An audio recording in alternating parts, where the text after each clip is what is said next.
Tunaendelea kupata burudani kutoka brass band ya Jeshi la Polisi,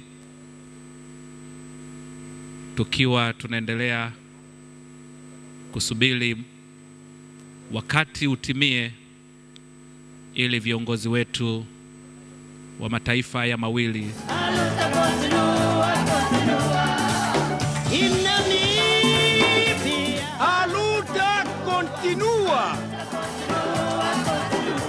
One man, one vote. Há quem esteja a trabalhar ativamente para a balcanização do país. I want to fight for my country. And you make our people feel that they're one. Everybody must be accorded his full political rights. Secure progress. We must be focused. I can see Africa myself.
Ninawashukuru sana pia kwa kuichagua Tanzania kuwa mwenyeji wa maadhimisho haya ya SADC.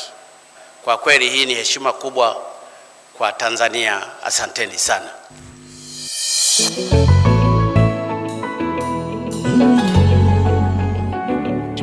Sisi la mafosa wanaingia, naomba tuwapokee kwa makofi.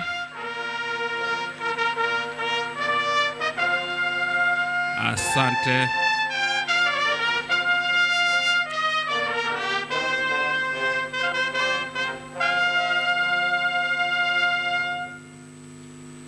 Waheshimiwa marais, naomba sasa mtuongoze kwa nyimbo za taifa, na nichukue nafasi hii sasa karibisha brass band ya Jeshi la Polisi kwa nyimbo za taifa.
Asante brass band. Waheshimiwa, naomba tuketi.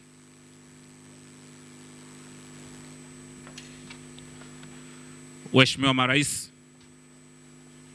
ninayo heshima kuanza ratiba yetu kwa kuwatambulisha viongozi mbalimbali walioko ndani ya ukumbi huu. Kwanza kabisa, naomba tutambue uwepo wa waheshimiwa mawaziri wa serikali ya Jamhuri ya Muungano wa Tanzania pamoja na Jamhuri ya Afrika ya Kusini. Naomba kwa pamoja tusimame.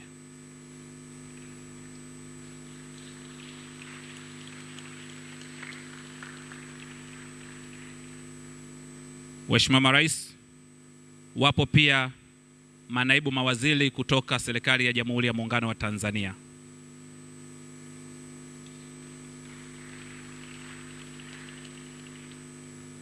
Pamoja nasi tunao wakuu wa vyombo vya ulinzi na usalama kutoka serikali ya Jamhuri ya Muungano wa Tanzania pamoja na Jamhuri ya Afrika ya Kusini.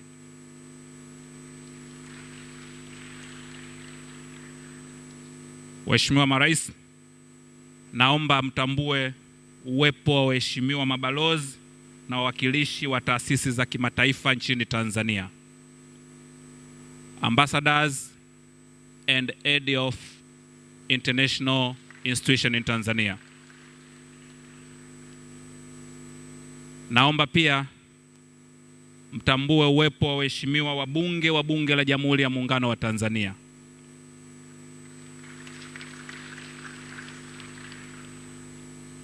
Waheshimiwa marais, naomba mtambue uwepo wa wenye viti wa bodi za taasisi za umma Jamhuri ya Muungano wa Tanzania pamoja na watendaji wakuu wa taasisi hizo.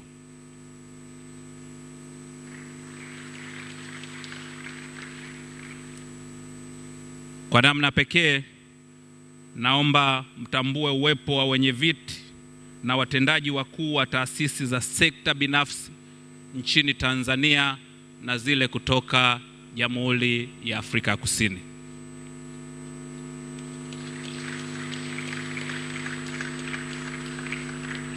Waheshimiwa marais, pia ndani ya ukumbi huu tunao wazee wa mkoa wa Dar es Salaam wakiongozwa na mzee Joseph Butiku, mwenyekiti wa taasisi ya Mwalimu Nyerere Foundation.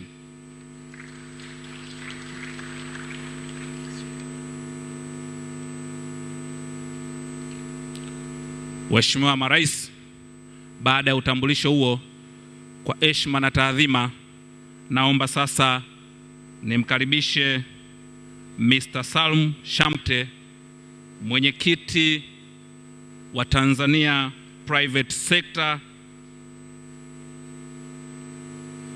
na SADC Business Forum, aje atoe salamu za utangulizi.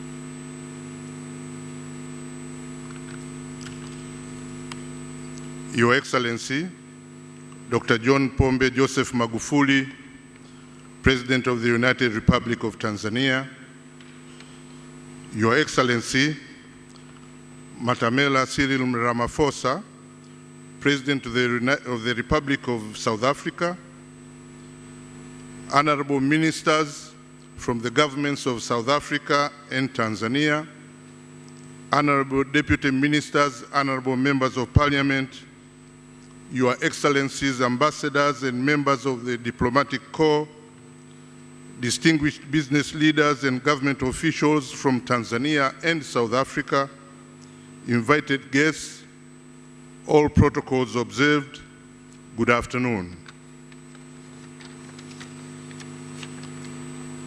On behalf of the private sector in Tanzania, I would like to extend a very warm welcome to our brothers and sisters from South Africa. Welcome to Tanzania and welcome to the city of Dar es Salaam the haven of peace. May the Almighty God make your stay an enjoyable and a fruitful one. May I take this opportunity to express our profound appreciation to Your Excellency, President Cyril Ramaphosa, and members of the South African delegation for your timely visit to Tanzania to further explore investment and trading opportunities and to cement the long-standing bilateral economic and historical ties between our two countries. I would like to extend our sincere appreciation to Your Excellency, President Magufuli, for inviting and welcoming President Ramaphosa and his delegation. We, the business community, congratulate you, Mr. President, on becoming the chairman of SADC. We also thank and congratulate you. We also thank and congratulate you for ushering in extensive reforms to create an attractive and enabling environment to invest and do business in Tanzania.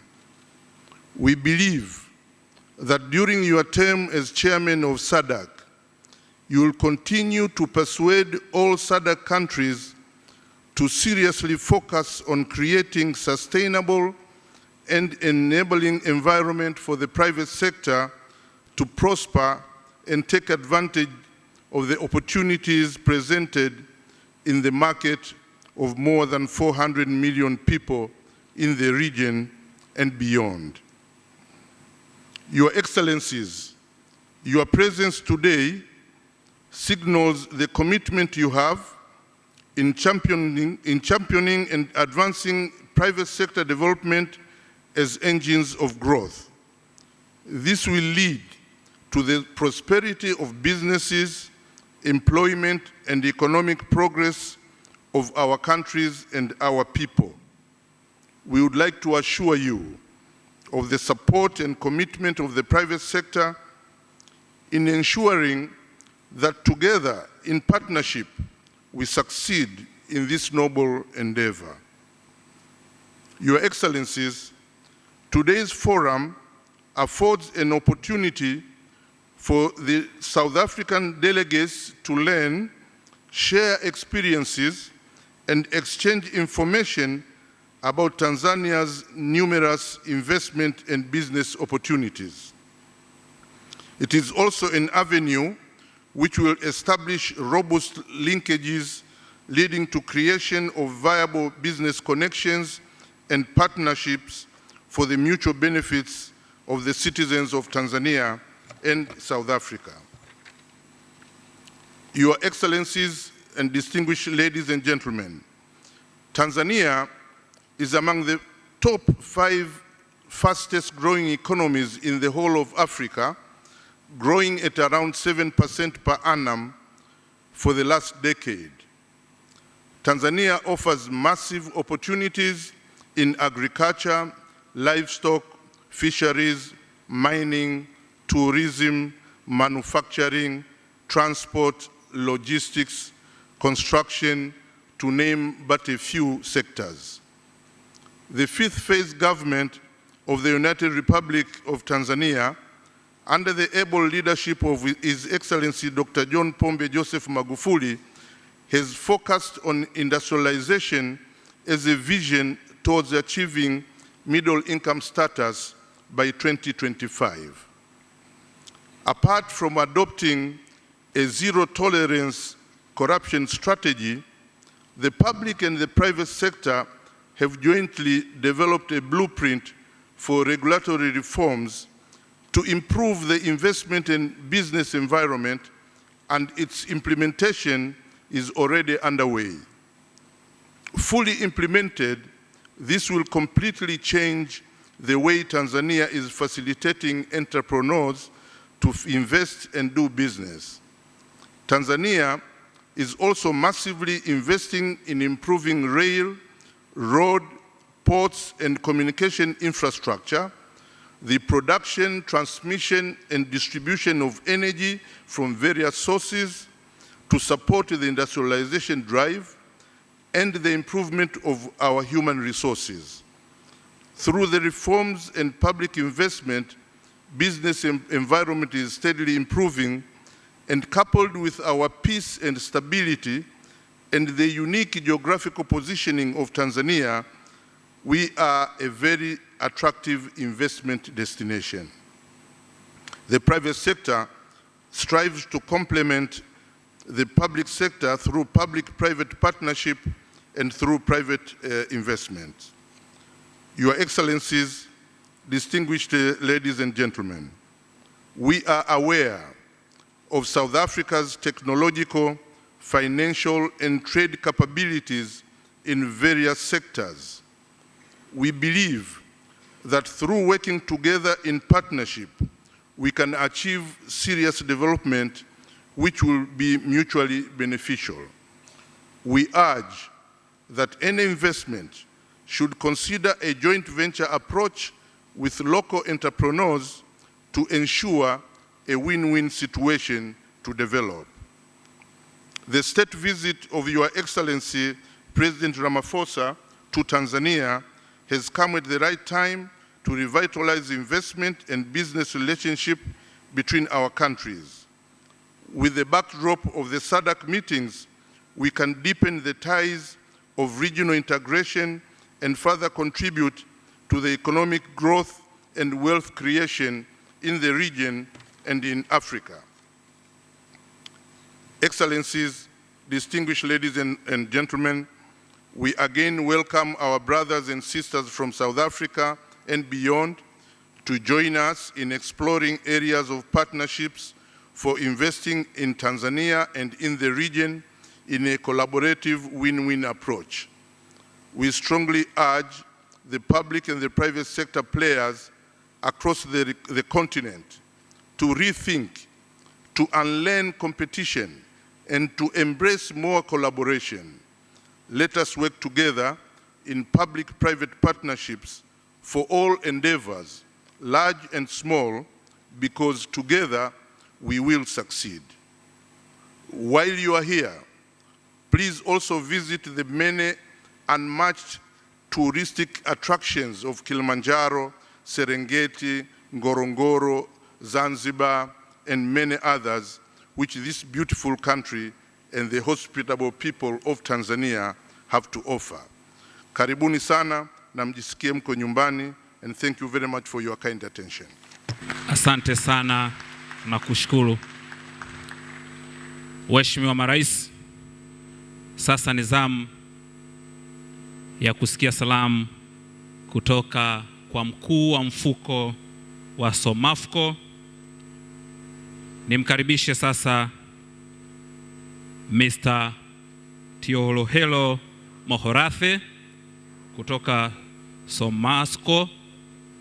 Somafco, kirefu chake ni Solomon Maharang Freedom College. Asante na karibu. Your Excellency President Dr. John Pombe Joseph Magufuli, President of the United Republic of Tanzania, Your Excellency President Cyril Matamela Ramaphosa, President of the Republic of South Africa, Honorable Ministers, Honorable High Commissioners and Ambassadors, Honorable Permanent Secretaries, distinguished guests, ladies and gentlemen, all protocol observed. My name is Tlulu Muhlati.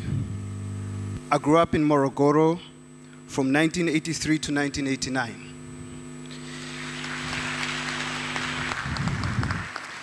This was possible because in 1979, during South Africa's darkest hours, Tanzania generously gave the ANC land on which its dreams of a liberated South Africa was realized.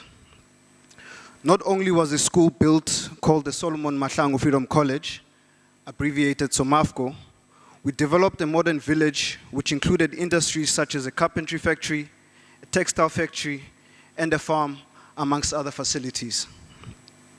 In our time in Morogoro, at Somafco during our developmental years, they were so profound and meaningful that together with my team, we have undertaken 11 educational tours since 2008, and we have brought over 400 youth on a pilgrimage to what is best described as a Mecca of the liberation struggle.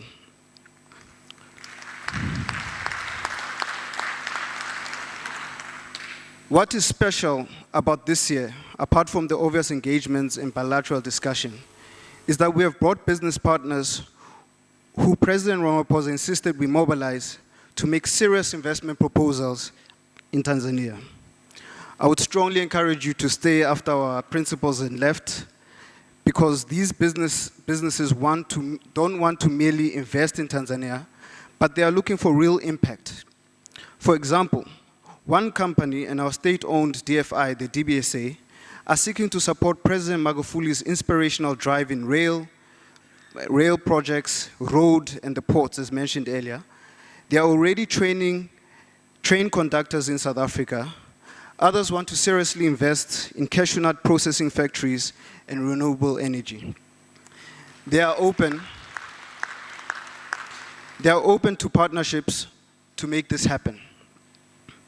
Last but not least, we as the Somafco Trust are pleased to share that we have been working with the global consulting engineering firm Oricon to launch an exciting precinct project in Morogoro. The precinct will not only preserve and, most importantly, promote our shared heritage, it will also contribute to unlocking the economic potential that the SGR project will enable in Morogoro and other parts of the country. President Magufuli, Mazimbu ni nyumbani. Ni nyumbani yetu, and we are truly passionate about this country, and would like to ask you to please join President Ramaphosa, who over the last 3 years has steadfastly supported the project we've been pursuing. Please join him in supporting this project, and we'll take it from there. Asanteni. Naomba tumshangilie kwa makofi mengi tafadhali. Mheshimiwa Marais Dr. John Pombe Magufuli, Rais wa Jamhuri ya Muungano wa Tanzania, na Mheshimiwa Cyril Ramaphosa, Rais wa Jamhuri ya Afrika Kusini,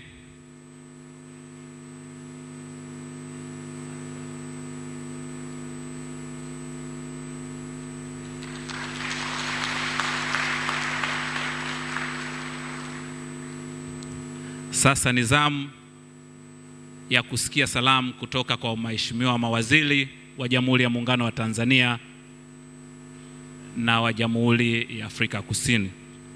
Na tutaanza na Mheshimiwa Balozi Amina Salmu Ali, Waziri wa Biashara na Viwanda kutoka Serikali ya Mapinduzi ya Zanzibar.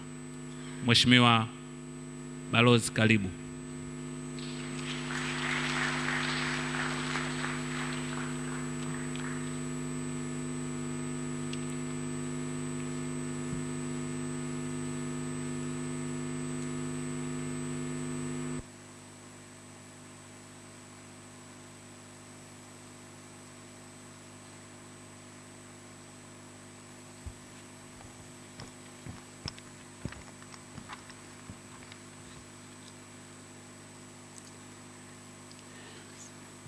Mheshimiwa Dr. John Joseph Pombe Magufuli, Rais wa Jamhuri ya Muungano wa Tanzania, Mheshimiwa Cyril Ramaphosa, Rais wa Jamhuri ya Afrika Kusini,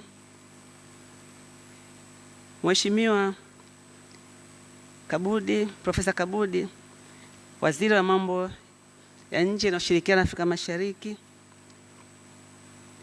Mheshimiwa Waziri wa Mambo ya Nje na Mapando wa Serikali wa Jamhuri ya Afrika Kusini, Mheshimiwa Innocent Bashungwa, Waziri wa Viwanda na Biashara Jamhuri ya Muungano wa Tanzania, Mheshimiwa Nkosani Kobaye Ngubane, Waziri wa Utalii wa Jamhuri ya Afrika Kusini, waheshimiwa mawaziri wa serikali ya Muungano wa Tanzania na Jamhuri ya Afrika Kusini, waheshimiwa viongozi wa vyombo vya ulinzi na viongozi wa vyombo mbalimbali vya serikali ya Muungano wa Tanzania, Mheshimiwa Salim Shamte, mwenyekiti wa taasisi ya sekta binafsi na taasisi ya wafanyabiashara wa SADC, wawakilishi wa Jumuiya ya Wafanyabiashara wa Tanzania, wawakilishi kutoka wafanyabiashara kutoka Afrika Kusini, wageni waalikwa, mabibi na mabwana, itifaki imezingatiwa.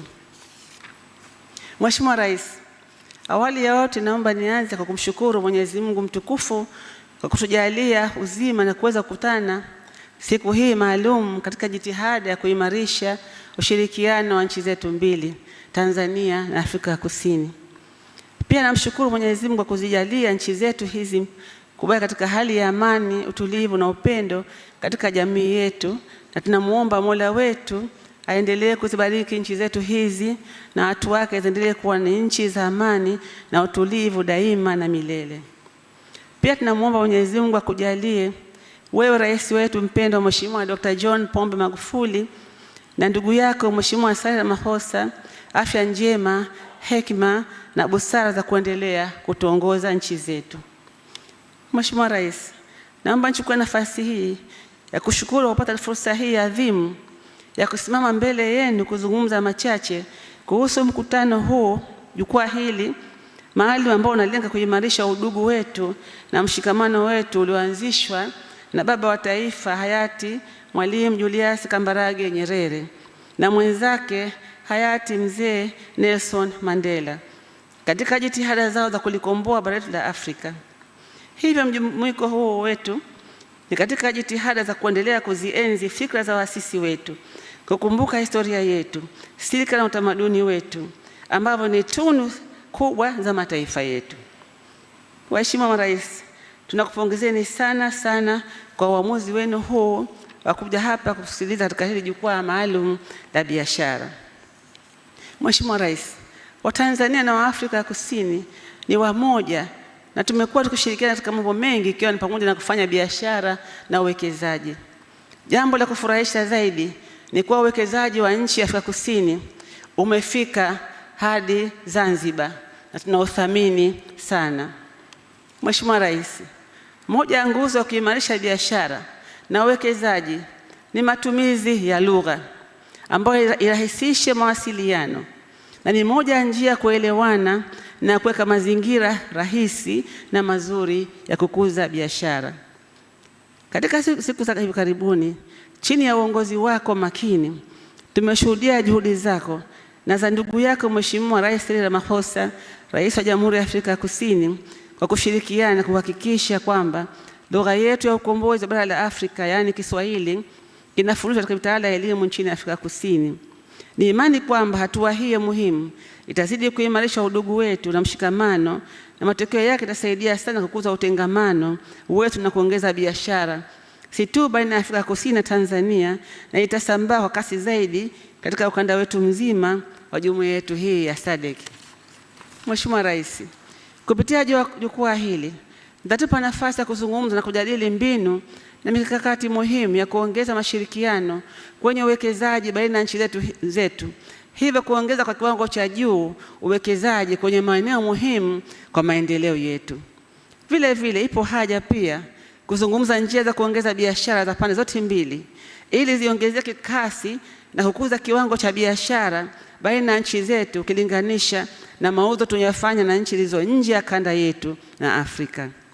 Nchi zetu zina kila sababu ya kushirikiana na kubadilishana mbinu za mikakati na kuongeza ujuzi wa fani mbalimbali ikiwemo elimu maalum inayohitajika Tanzania, teknolojia, uwekezaji wa kifedha, na hatimaye tunaweza kuwa ndiyo nguzo kubwa ya maendeleo katika jumuiya yetu ya mashirikiano ya SADC na Afrika kwa ujumla.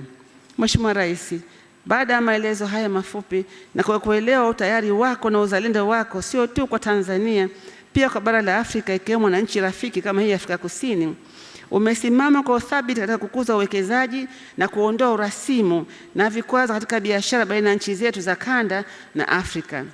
Kwani kufanya hivyo ni kuweka misingi muhimu ya kukuza uchumi na maendeleo endelevu ya ustawi wa wananchi wetu. Mheshimiwa Rais, Nasema hongera sana waheshimiwa marais kwa kutukutanisha pamoja katika tukio hili muhimu na la kihistoria. Naomba nimalizie kwa kurudia kauli mbiu ya SADC, umoja wetu ndio nguvu yetu. Karibuni sana, asante sana. Asante sana, naomba tumpongeze kwa makofi. Waheshimiwa marais, naomba mtambue uwepo wa makatibu wakuu na manaibu makatibu wakuu kutoka Jamhuri ya Muungano wa Tanzania na Jamhuri ya Afrika Kusini. Makatibu wakuu, naomba tusimame.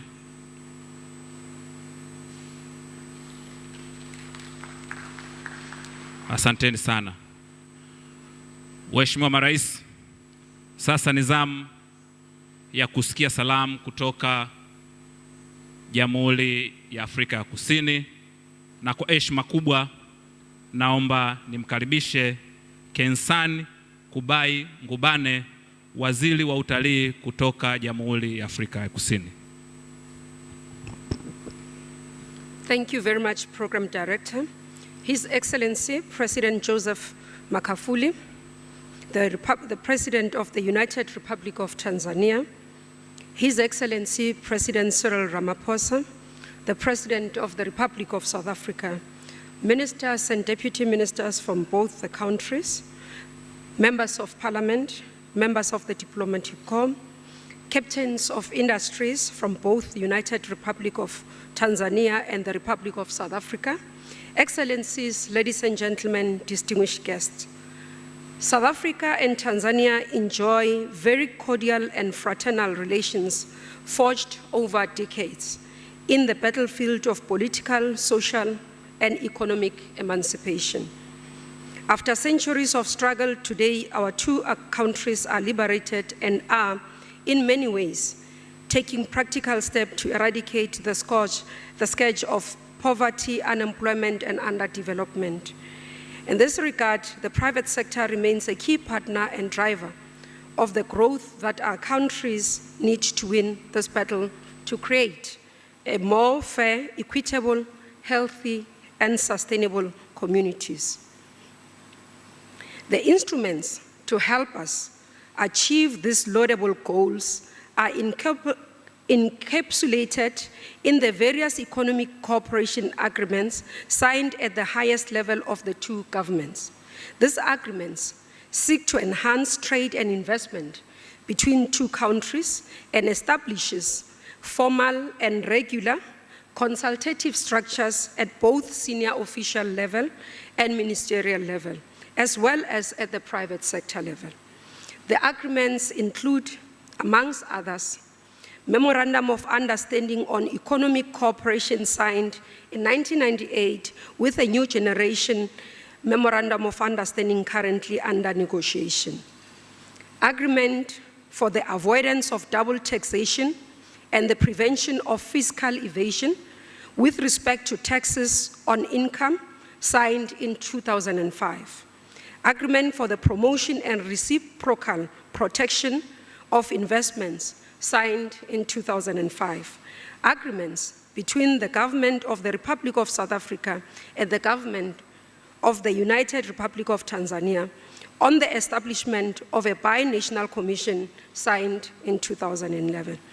In addition, our two countries are also bound together and committed to the successful conclusions of the SADC Free Trade Agreement, the COMESA, EAC, SADC Tripartite Free Trade Agreements, and SACU EAC negotiations.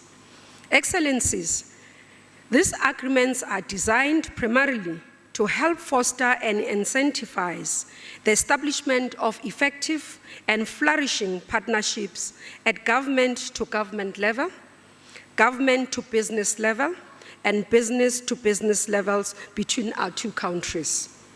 It is within this spirit that our government, ably led by President Cyril Ramaphosa, has made a conscious and deliberate decision to advocate for the inclusion of a business forum on the margins of every state visits or high-level event to accentuate the importance of partnerships and cooperation to enable the realization of strategic objectives outlined in our national, regional, continental, and international levels.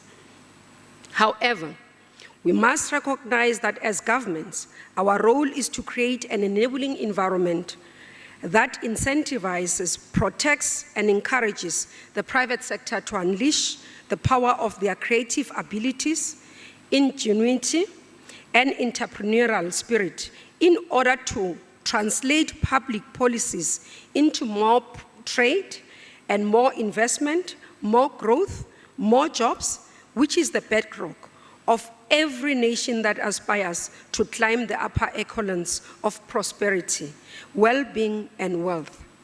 It is our deep desire to work together with the government and people of Tanzania to achieve these noble goals. In this regard, it is incumbent upon our two countries to put in place measures and instruments that will be required to assist us to better manage and deal with the opportunities, challenges, and threats that could be generated by what we envisage and expect to be a very exciting and promising future characterized by increased bilateral, two-way trade and investments. We owe it to the current and future generations to establish a solid and effective platform that should, if well and properly managed, catapult our two countries as leading players in the African continental integration and economic development agenda. With those words, and on behalf of the Republic of South Africa, I wish you a successful business engagement. And again, thank you for hosting us here today, colleagues from Tanzania. Asante sana, siyabonga na kenza. Asante sana Mheshimiwa Waziri kwa salamu kutoka kwa wenzetu Jamhuri ya Afrika ya Kusini. Mheshimiwa Marais, kwa heshima kubwa, sasa ni zamu ya Mheshimiwa Innocent Basungwa, mbunge, waziri wa viwanda na biashara kutoka Jamhuri ya Muungano wa Tanzania.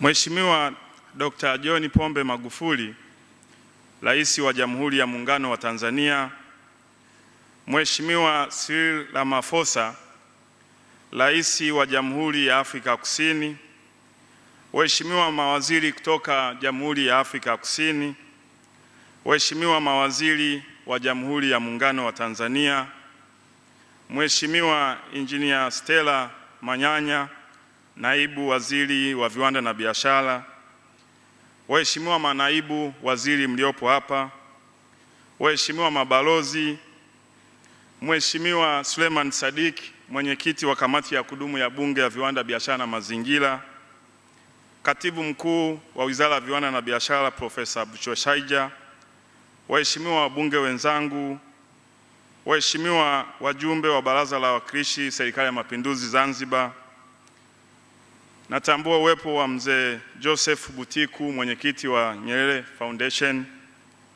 waheshimiwa makatibu wakuu na manaibu wa katibu wakuu, viongozi wa vyombo vya ulinzi na usalama, mwenyekiti wa Tanzania Private Sectors Foundation mzee Shamte, wafanyabiashara kutoka Jamhuri ya Afrika Kusini, wafanyabiashara kutoka Tanzania, viongozi wa taasisi, sekta binafsi na umma mliopo hapa, waheshimiwa marais, awali ya yote niungane na waliotangulia kuongea kumshukuru Mwenyezi Mungu kwanza kwa kuwajalia afya njema marais wetu. Lakini pia waheshimiwa marais, namshukuru sana Mwenyezi Mungu kwa kudumisha undugu na urafiki uliopo baina ya nchi zetu. Namshukuru Mwenyezi Mungu kwa yote.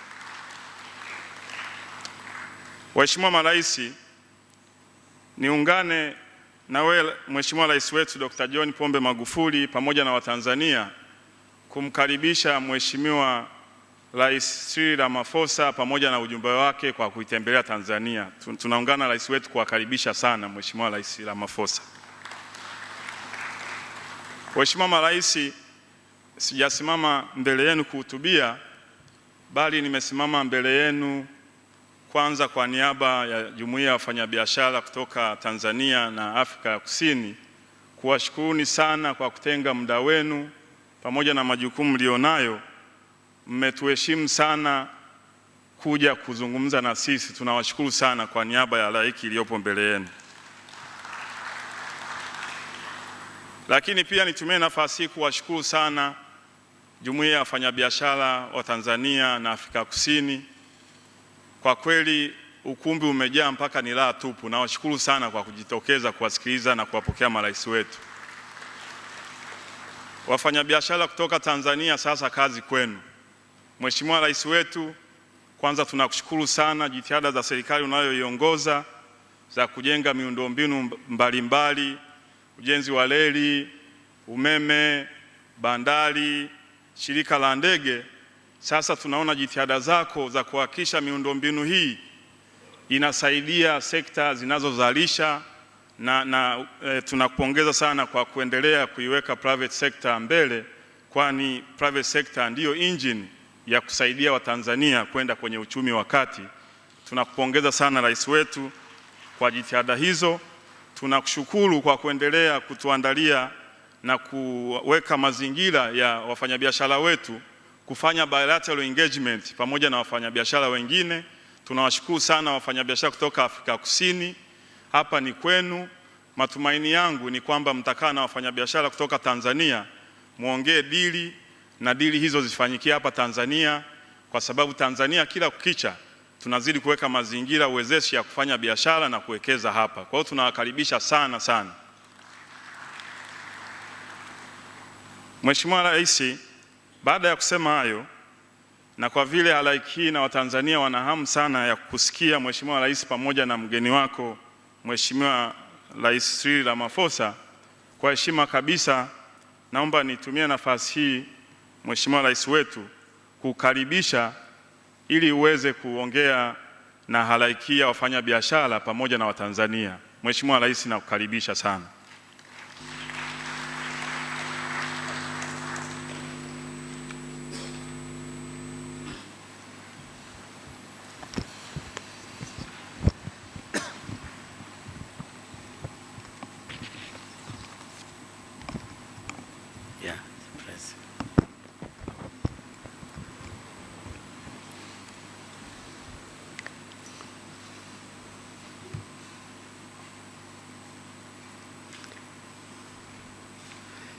It makes me very difficult which language I should use.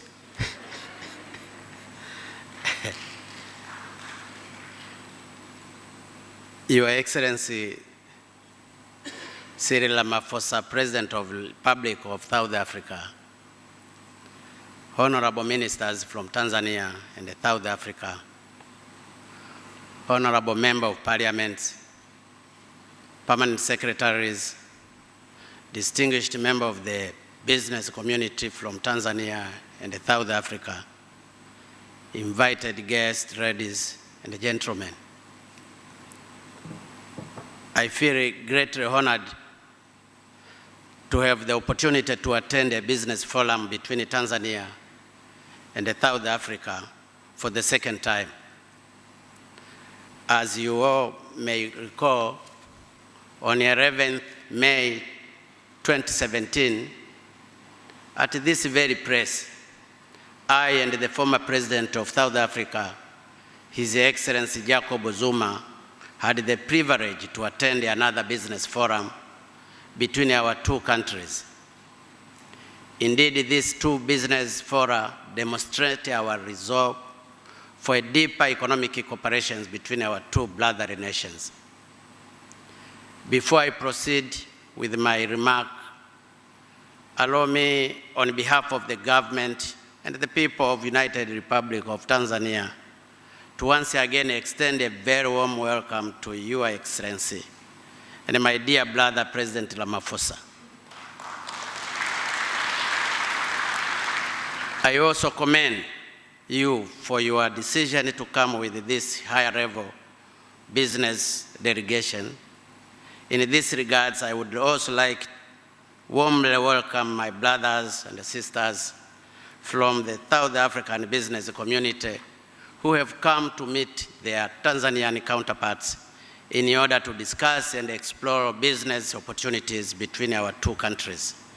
Kindly feel at home, for indeed Tanzania is your second home.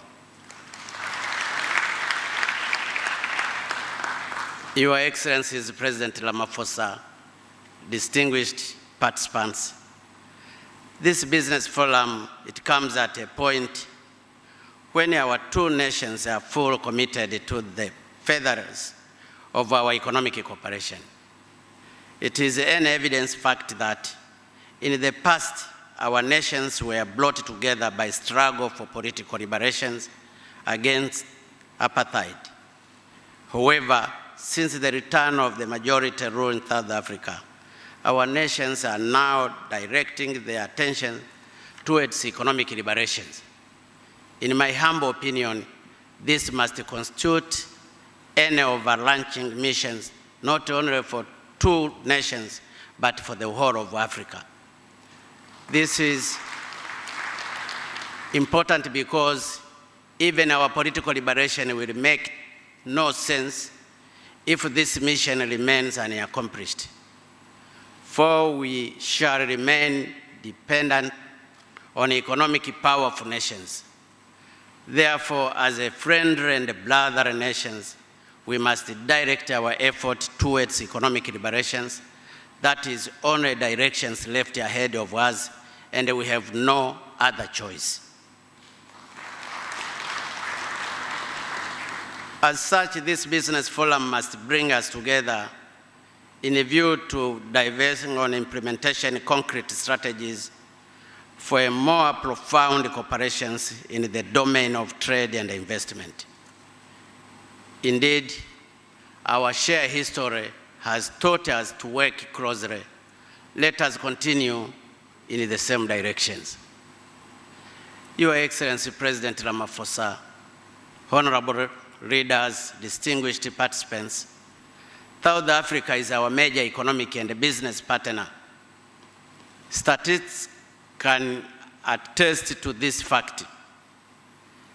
In 2018, the volume of trade between our nations amounted to $1,180.2 million US dollars, where Tanzania imported goods and services worth $437.2 million US dollars, being an increase by 5.3% compared to $515.152 million US dollars in 2017.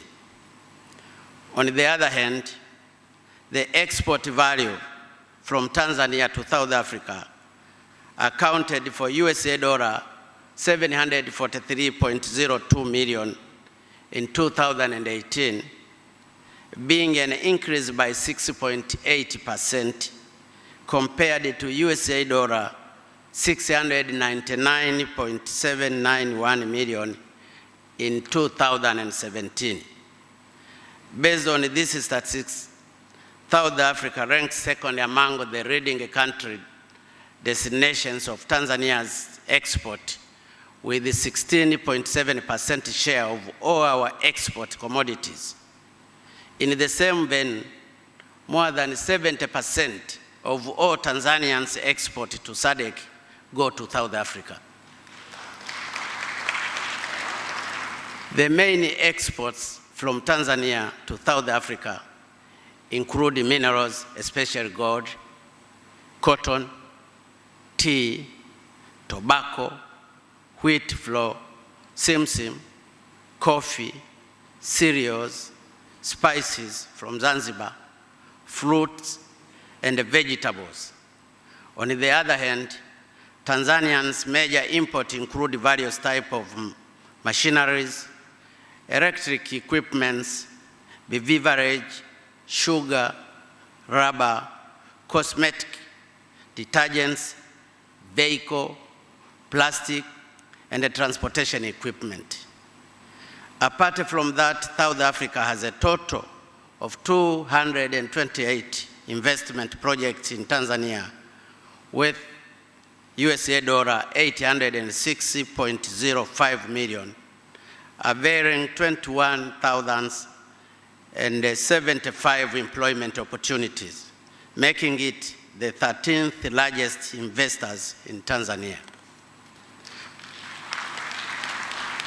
Your Excellencies, President Ramaphosa, honorable leaders, distinguished participants, a quick assessment of the few statistics that I have just presented attest to the strength of our cooperations in trade and investment, and that this cooperation has been growing year after year. Furthermore, the balance of trade between our nations is yet another indicator of our close cooperations. Certainly, these achievements are ascribed to our long-standing diplomatic, political, and economic ties. Despite this achievement, a lot of trade and investment potentials remain unexploited.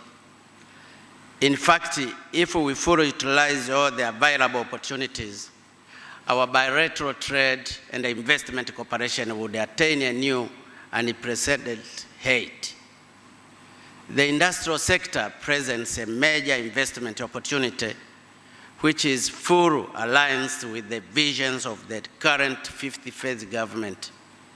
It is a fact that in our country, the level of productions of manufactured goods is still very low. And so, is it contributions to the nation's gross product, GDP, it is actually less than 15%. Therefore, as a nation, we are determined to promote the manufacturing sector by encouraging the establishments of industries that add value to our products with a view to cutting down the amount of primary goods exported out of our country and finished goods imported from abroad. We want fabricate textile from our cotton to process meat. Actually, Tanzania is the second largest amount of animals after Ethiopia. To fabricate leather materials using our livestock, to process fish from our ocean, lakes, rivers, and the ponds, to produce sugar and edible oil using our locally available produce, and etc. Our ultimate goal is to reach a stage where we can process all our primary goods and eventually abandon the current practice of exporting raw material from our country. Exporting raw material means you are also exporting jobs. In line with this above argument, I recognize that South Africa is one of the major buyers of minerals and precious stones from Tanzania. We invite you to build mineral smelters and refineries in order to add value to the mineral product prior to the exportations. I'm certain that you have the necessary technology and the donors are open for the door are open for investment in this area. And I'm really assuring you the door is open and it will continue to be open for this area. Of particular importance is that the issue of investment in pharmaceutical industries. Our country, and I believe this is the case with the other SADC countries, spend a lot of foreign exchange for importations of medical supplies. I have mentioned this during our discussion with President Ramaphosa. This is due to lack of pharmaceutical industries. At present, our medical stores department has been given the mandate by the Global Fund to procure medical supplies for all SADC member countries. It is, however, unfortunate that 94% of the medical supplies are imported from abroad. We have failed to fully utilize this opportunity due to industrial backwardness. We thus invite all serious investors from South Africa to invest in the industrial sector, including pharmaceutical industries. Our major focus resides on industries that utilize the locally available primary goods. It goes without saying that South Africa is far more advanced in terms of industrial technology compared to many African countries. So the room is there for you. It is therefore important and useful to share experiences and utilize the available technology to develop the industrial sector in Africa, and more so in the SADC sub-regions. Your Excellency, President Ramaphosa, ladies and gentlemen, tourism is another area with huge investment potentials. For those who might not be aware, Tanzania ranks second in the world in terms of number of tourist attractions behind Brazil. However, these attractions have not been developed and fully utilized to contribute the right share to the GDP. It is in these recognitions the government is undertaking a concerted effort to promote the tourist sector by focusing on all tourist circuits, the northern, the southern, and the northwest circuit. For instance, we have recently established 3 new national parks in the northwest circuit, and another one is due to be established in the southern circuit. Efforts are also being undertaken to develop beach tourism along the coast of Indian Ocean, with a coastline covering 1,424 kilometers. Measures are also underway to develop sports, culture, and historical tourism. In this regard, we call for investors from South Africa to invest especially in tourist infrastructure, including hotels, camps, transport, and etc., both in the mainlands and Tanzania. Connected to this, I would like to propose to the distinguished participants, if time so permit, please visit some of our tourist attractions. Do not only for the enjoyment, but also for exploring and identifying areas for investment.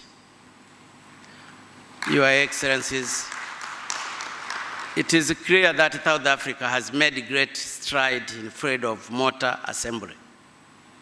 When I came to your country during the inauguration ceremony of my brother, His Excellency Ramaphosa, I was able to see myself the advancement you have attained in motor assembly technology and how you encourage your people to purchase vehicles assembled in South Africa. In fact, I did not see old vehicles causing noise and air pollution on the road, especially for those roads which I used during the time when I was in South Africa. We also invited serious stakeholders or business people from South Africa to establish motor assembly industries in our country. The market is huge and readily available. Actually, it's really unfair to buy a car 1,000 kilometers from Dar es Salaam than to buy cars just a few kilometers from South Africa. Your Excellency President Ramaphosa, honorable leaders, I have so far pointed out some investment opportunities available in our country. At this juncture, I deem it important to explain very briefly effort being undertaken by the government to create a conducive environment for trade and investment. First and most importantly, the government has established a new ministry specifically responsible for investment under the Prime Minister's office. Secondly, in order to promote industries and investment, we have set export processing zone and special economic zones. We have further continued to put in place enabling infrastructure, including the implementation of various energy projects in order to reduce production cost. One of them is the flagship projects of Nyerere Dam in Rufiji Basin, coast regions, which will generate 2,115 megawatts. We have also undertaken to develop transports and transportation infrastructure, including road, air, water, and railway transport. Regarding air transport, we have revamped our national carrier, Air Tanzania, and as you might have witnessed, we have recently established direct flight to South Africa. This direct flight is scheduled 4 times a week. This arrangement will facilitate not only trade and investment, but also promote tourism between our countries. In line with that, airports are being expanded. I am sure you have seen it. Roads are constructed all over the country. Marine ports are being expanded and a new ship constructed. Most importantly, we are constructing a standard gauge railway covering 1,800 kilometers from Dar es Salaam to Mwanza, Kigoma regional, and then the railway line will later connect our neighboring Burundi and Rwanda. Another measures involved the review of our legal and regulatory framework in order to simplify investment procedures and get rid of bureaucracies. We undertake all these measures because our country has its door large open to all investors, both local and international. In this connection, I urge all investors not to head to street propaganda that our country is not investors friendly. Those are empty words uttered by individuals with ill intentions against our nation. This government is a great friend of all investors. Above all, Tanzania is a peaceful country and politically stable. The investment environment is therefore predictable. Do not be deceived. Your Excellency, President Ramaphosa, honorable readers, distinguished participants, quite often at the end of business fora like this, participants do exchange phone numbers and other contacts in order to keep in touch. But it is also possible that no concrete actions follow thereafter. In fact, some participants may end up getting girlfriends or boyfriends instead of establishing business relations. That said, I do intend to stop you from getting girlfriends and boyfriends, but I just wanted to summarize my message in the following terms. 1, your discussion must focus on concrete issues rather than generalities of which no implementation can be affected. 2, upon the conclusions of the forum, secure business partners and reach some concrete preliminary arrangement. Number 3, identify areas of trade and investment and prepare for implementation. Without concrete resolutions and a follow-up for implementation, this forum might not yield intended results. After this remark, I wish you a successful forum and a fruitful deliberations for the mutual benefits of our both country and their people. May God bless you all. Thank you for your kind attention. Asanteni sana kwa kunisikiliza.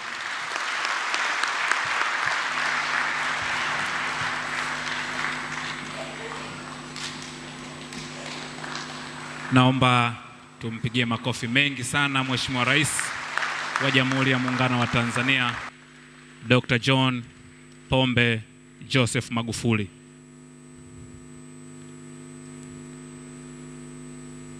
Waheshimiwa marais, kwa heshima kubwa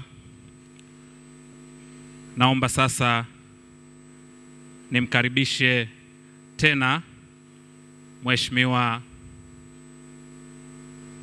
Innocent Bashungwa Mbunge, Waziri wa Viwanda na Biashara kutoka Jamhuri ya Muungano wa Tanzania, aweze kuja na kumkaribisha Mheshimiwa Cyril Ramaphosa, Rais wa Jamhuri ya Afrika Kusini. Mheshimiwa Waziri, karibu.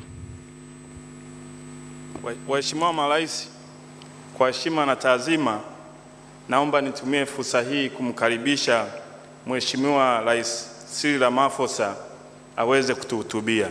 Mheshimiwa Rais, karibu sana.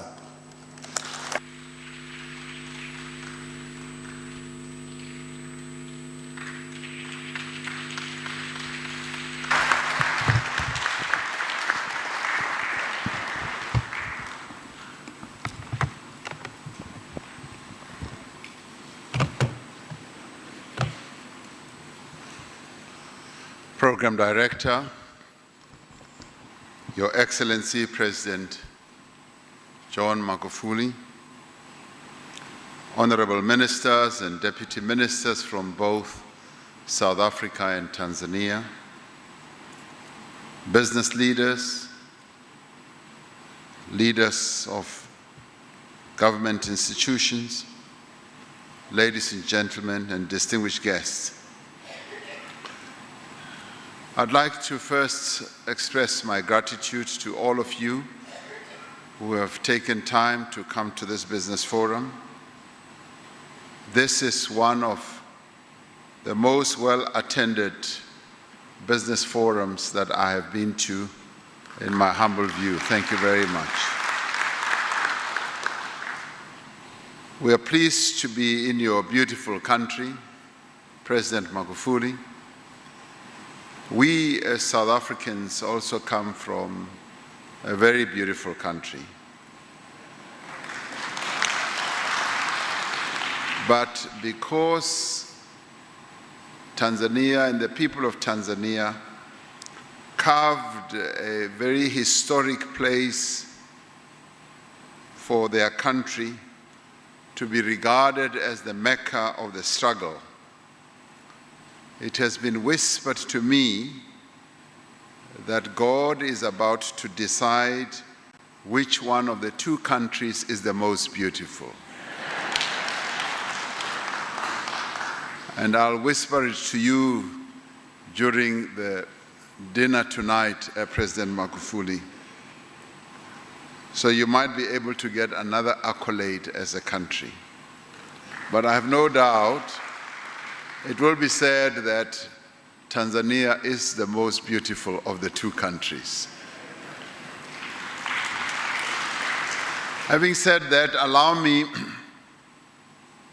Your Excellency, to pass on our condolences to the families and to the people of Tanzania following the devastating disaster that led to the deaths of more than 70 people.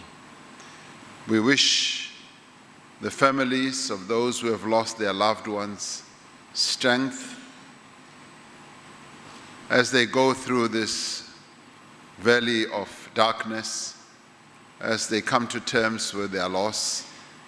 But we also wish those who are still in hospital a good recovery. South Africa and Tanzania are bound together by a shared history and a shared vision of a united and prosperous Africa. We can never express our gratitude enough as South Africans for the support that you gave us as a country during our days of struggle, during our most difficult period in the history of our country. You accommodated us, you trained us, you supported us in many, many ways, and you even made enormous sacrifices. And for this, we are eternally grateful. We're eternally grateful, and that is why the bonds between us are not only historic, but they are also the bonds of blood, and we thank you for this. So we've been bound together over decades by a spirit of selflessness, solidarity, and struggle. These attributes have helped us to forge a partnership that has withstood the brutality of the apartheid system and the arrogance of colonial domination. After centuries of exploitation and oppression, our continent is today free from external political dominance, thanks to the selfless sacrifices of those who have gone before us. We are therefore honored to set foot here on the soil of the United Republic of Tanzania, a country that has always been at the forefront of the struggle for the emancipation of the African people. Your Excellency, we are certain that the discussions we have had today will further strengthen the strong historic bonds between our two nations. We trust that our presence here today will enable our two countries to strengthen cooperation in every sphere of life towards the attainment of national, regional, and continental aspirations. The recent launch of the operationalization of the African Continental Free Trade Area, an ambitious initiative to integrate the economies of this continent, provides a further opportunity for our two countries to cooperate for the mutual benefit of our people. We are therefore eager to explore how, as governments, we can work together with our respective business communities to achieve inclusive growth and development. This initiative makes manifest the timeless words of the late President Julius Nyerere when he said, "Without unity, there is no future for Africa." The achievement of consensus amongst African countries on the Continental Free Trade Area is a sign of the future that is to come, of a transformative Africa built on the principle of shared and inclusive growth. Over the coming decades, the population of our continent will grow to well over 1 billion people. The population of cities and universities will expand at an even greater rate, and by 2030, African consumers will spend well over $2.5 trillion US.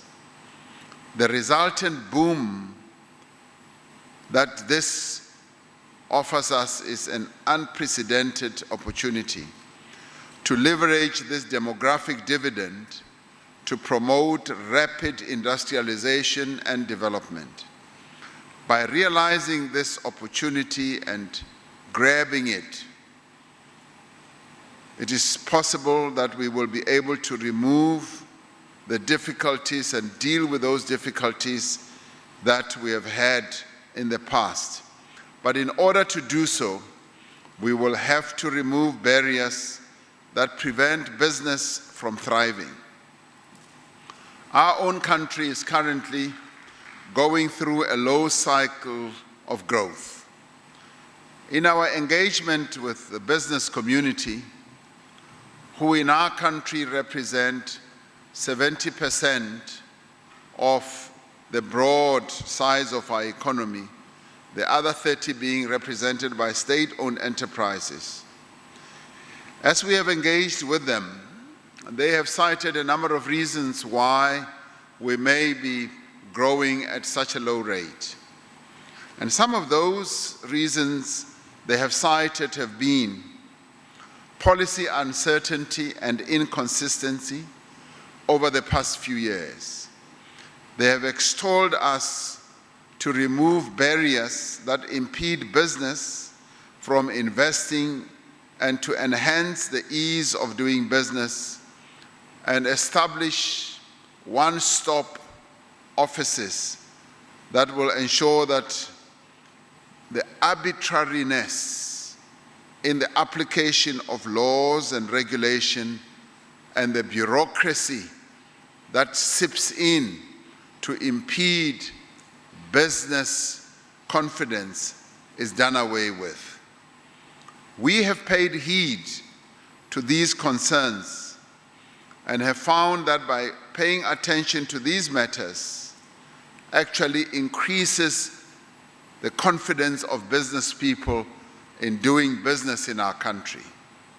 Some of the issues that they had raised with us were fairly simple and straightforward things, such as visa regulations.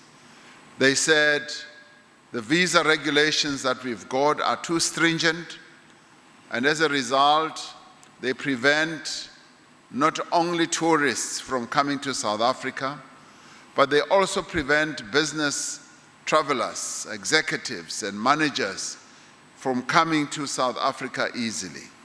And they have said to us, remove all these barriers, and you will see that your economy will begin to respond in a positive way. They have also said, and they identified a number of reasons, and they have also said the arbitrariness of government officials in stopping businesses from growing is something that we should pay attention to.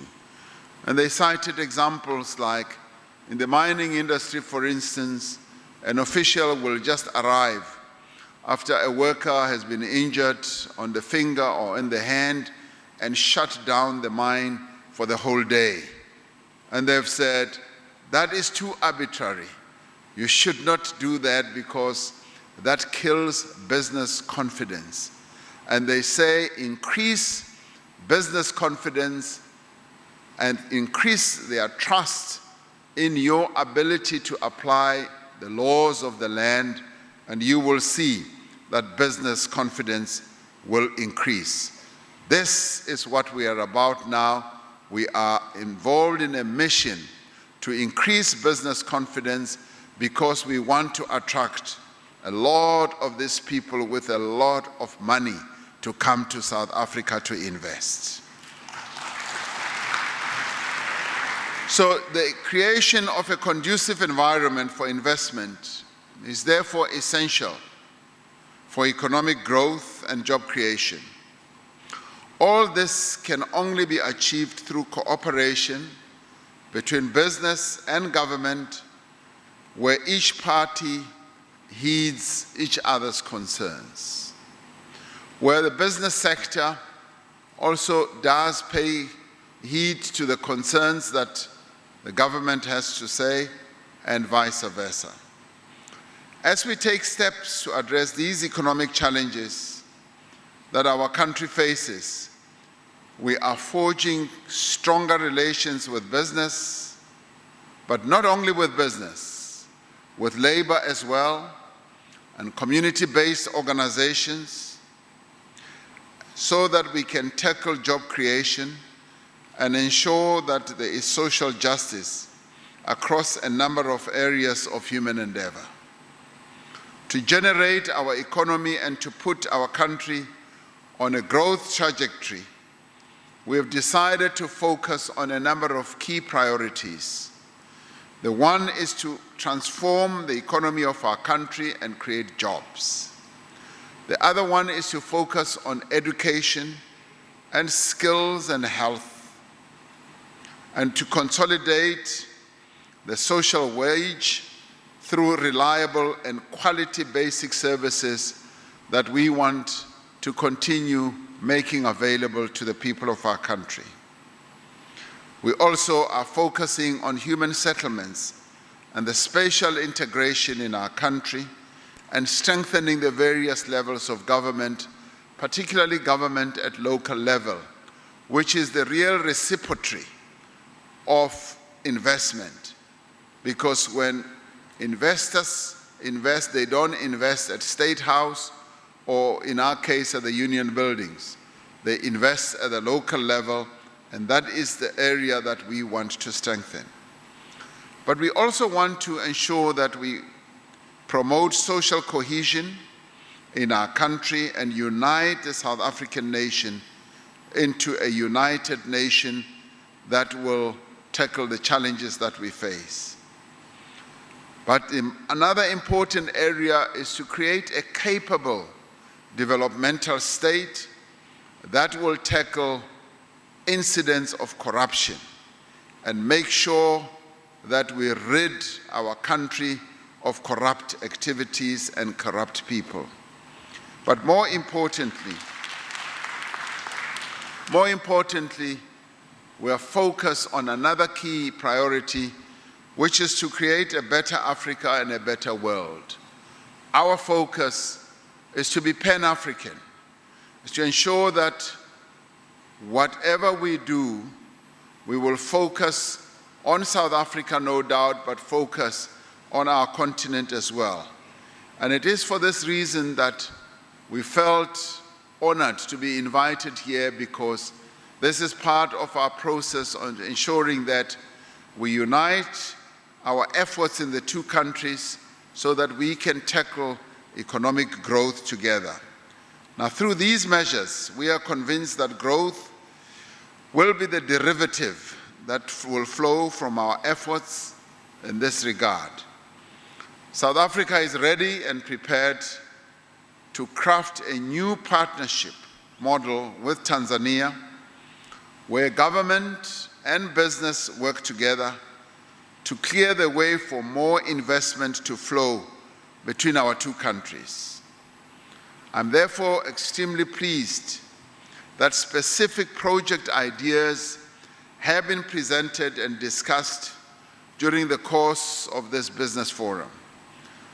Last year, trade between our two countries amounted to $470 million, with South Africa being the largest purchaser of Tanzanian exports. South African firms are among the top 5 largest investors in Tanzania, operating in areas like mining, manufacturing, finance, ICT, and telecoms. President Magufuli informed me that there are some 228 South African companies operating in Tanzania. We are naturally very pleased about this. We also want a number of Tanzanian companies to come and invest in South Africa. Let us match each other as we cross-invest in each other's economies. We confirm that these South African businesses operating here have taken advantage of the wonderful relationship that exists between the government of Tanzania and South Africa.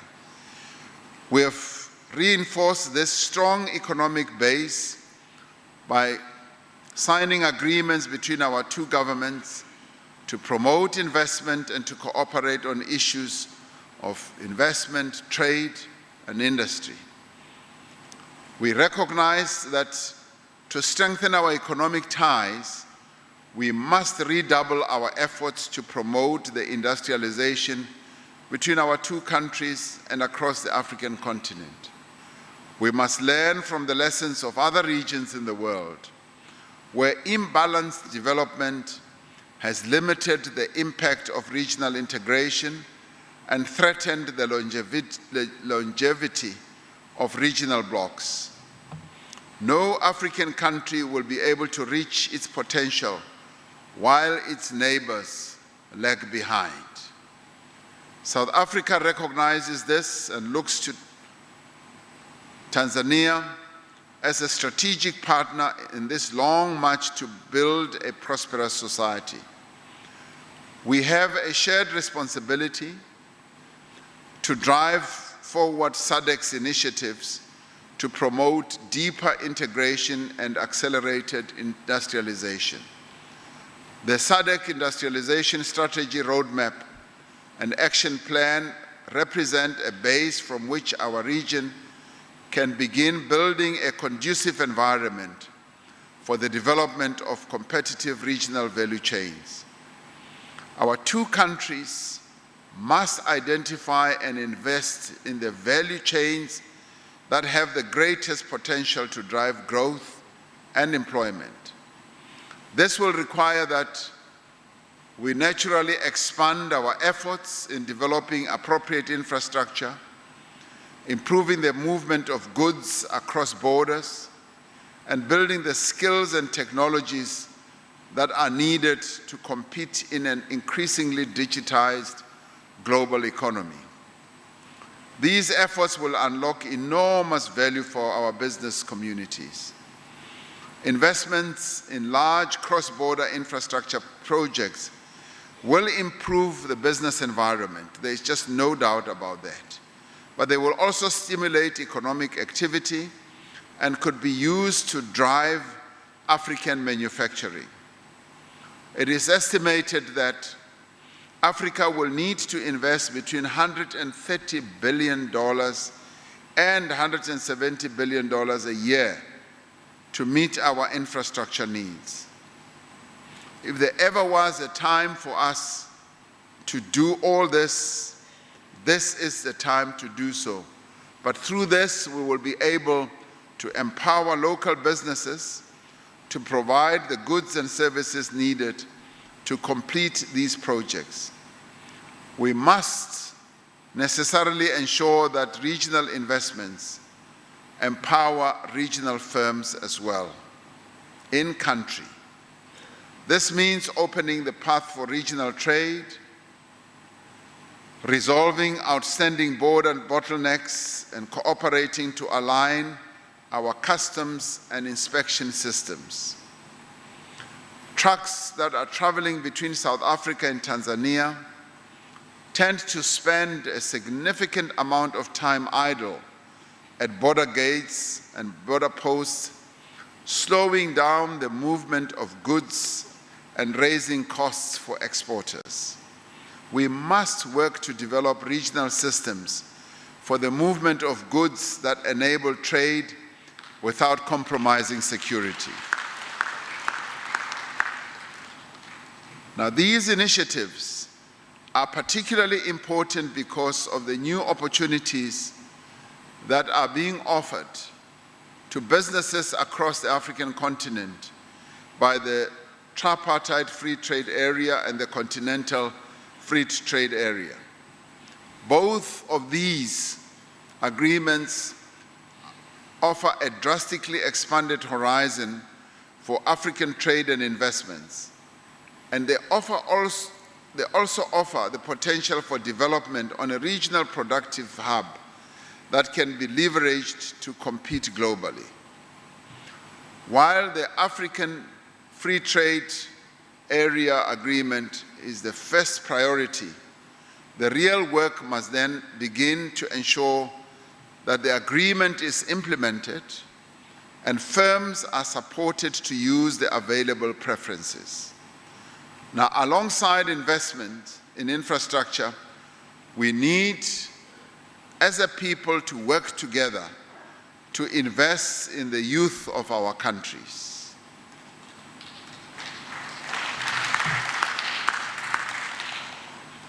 The youth of our countries are the future of our continent. For the continental free trade area to succeed, we are going to need those young people to be skilled and to have a knowledge base that will enable them to build competitive industries and to open up new economic frontiers. They are the ones who will inherit the success and the progress that will be yielded by this new free trade agreement. As companies invest, they need to be encouraged to promote the development of local skills and capabilities, not only to sustain their own enterprises, but to also develop the local economies on which business growth depends. Africa has great challenges, but it is also a vast continent of great unprecedented opportunity. Now the whole world is looking at Africa to be the next growth story in the economies of the world. And we as Africans better get ready.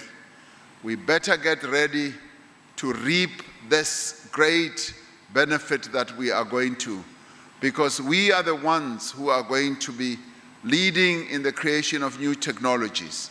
We are the ones who are possibly going to be the factory of the whole world, just as China has been the factory of the world. And more, we are going to inherit that mantle, and we better be ready. And our companies sitting here better be ready for this new frontier that is approaching us. It is ours. The hour for Africa has arrived. Now, even as we do this, we have no doubt about the difficulties involved in trying to get onto this platform.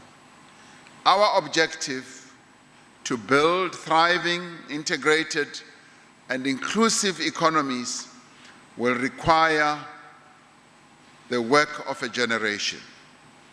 But this is work worth doing, and this is a future worth building. Together we fought colonialism, and together we fought apartheid, a horribly evil, oppressive system. We fought both evils and defeated them.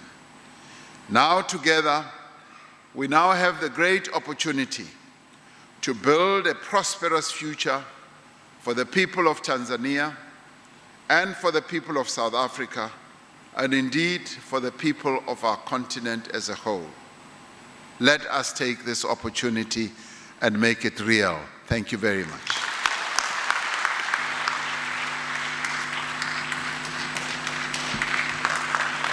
Naomba tupige makofi mengi. Tumpongeze na kumshukuru kwa makofi mengi Mheshimiwa Cyril Ramaphosa, Rais wa Jamhuri ya Afrika Kusini. Naomba tuketi. Waheshimiwa marais, kwa mujibu wa ratiba, kinachofuata sasa ni itifaki ya picha, na kwa heshima kubwa tutaanza na mawaziri, manaibu mawaziri, makatibu wakuu na manaibu makatibu wakuu kutoka Jamhuri ya Muungano wa Tanzania na wenzetu kutoka Jamhuri ya Afrika Kusini. Ministers, deputy ministers, permanent secretaries and deputy permanent secretaries from United Republic of Tanzania and Republic of South Africa, please come forward for a family photograph. Naomba tuje tupite, tutapanda upande huu, watapita huku, tutapanda huku alafu tutatokea ule upande wa kushoto wa waheshimiwa marais. Naomba tupite upande huu wa kulia wa waheshimiwa marais, alafu tutatoka kwa upande wa kushoto wa waheshimiwa marais.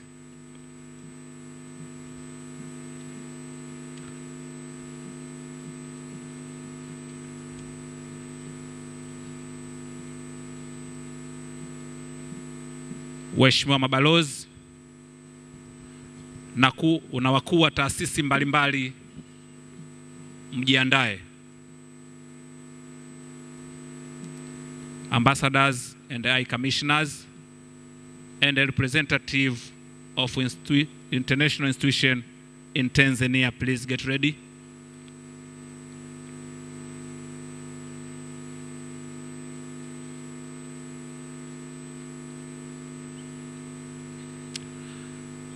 Asante, naomba tutokee mkono ule wa kushoto.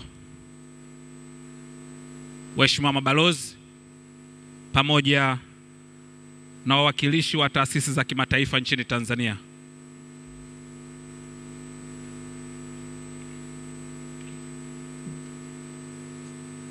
ambassadors, high commissioners and a representative of international institution in Tanzania, please.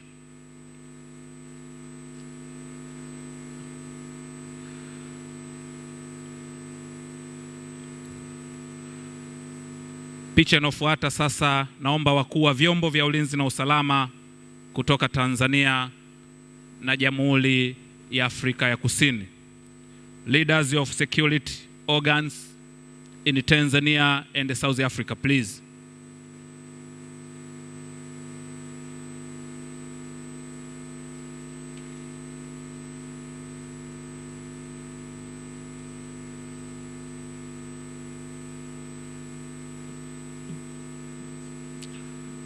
Picha inayofuata, naomba waheshimiwa wabunge wa Bunge la Jamhuri ya Muungano wa Tanzania pamoja na Baraza la Wawakilishi tusogee sasa kwa ajili ya picha hiyo.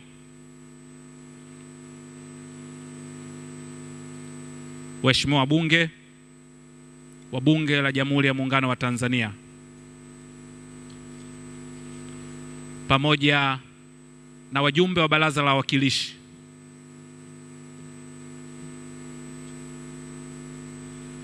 picha inayofuata, wenye viti wa bodi za taasisi za serikali na watendaji wakuu, naomba msogee. Wenye viti wa bodi za taasisi za serikali na watendaji wakuu,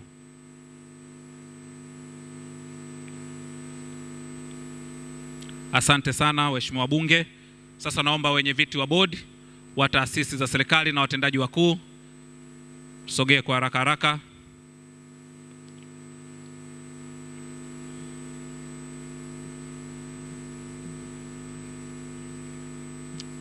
Naomba wenye viti wa bodi na watendaji wa sekta binafsi,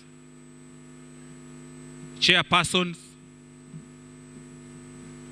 and executive secretaries and chief executives from SADC business community, please.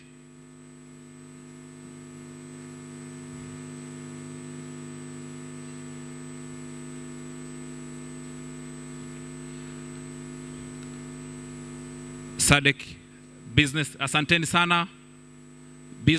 SADC Business Council wakiongozwa na Mheshimiwa Shamte, tunaomba sasa msogee. South Africa delegates, please get ready.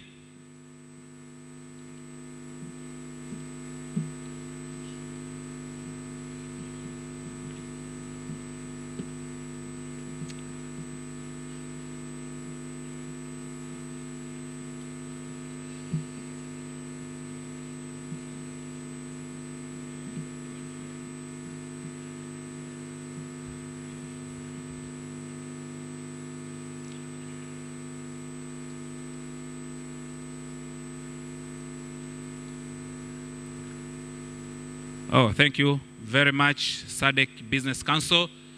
South Africa delegates, please.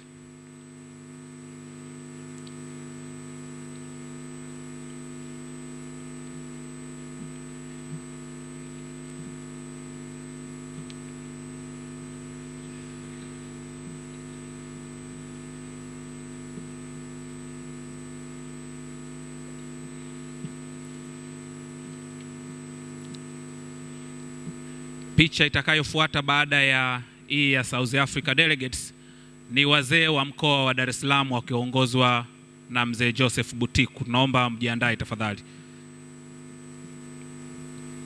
Wazee wote wa mkoa wa Dar es Salaam, viongozi wa chama, viongozi wa dini,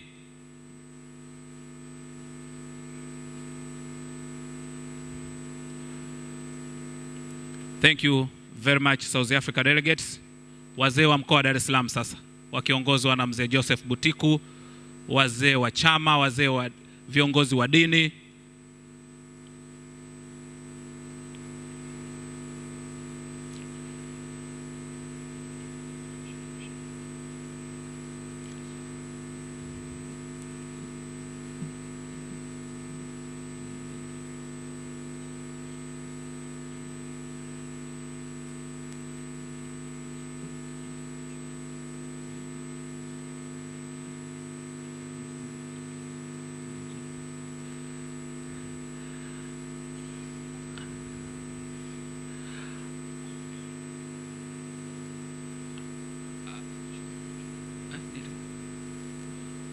Presidential delegation from South Africa, please get ready. Presidential delegation from South Africa.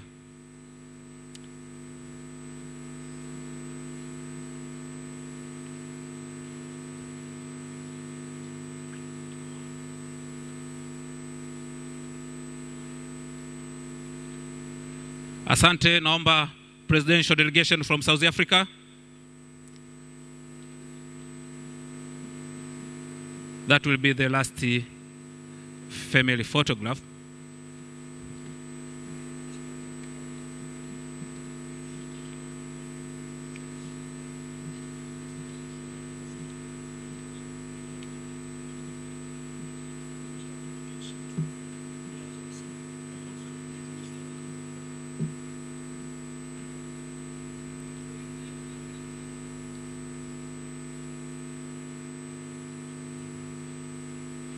Asante sana. Hiyo ndio picha ya mwisho. Waheshimiwa marais, kinachofuata sasa ni nyimbo za taifa, na tutaanza na nyimbo ya taifa ya Tanzania, alafu tutamalizia na ule wimbo wa taifa wa Jamhuri ya Afrika Kusini. Tutaongozwa na brass band ya jeshi la polisi. Niwaombe sasa watu wote ndani ya ukumbi tuweze kusimama kwa ajili ya nyimbo hizo za taifa.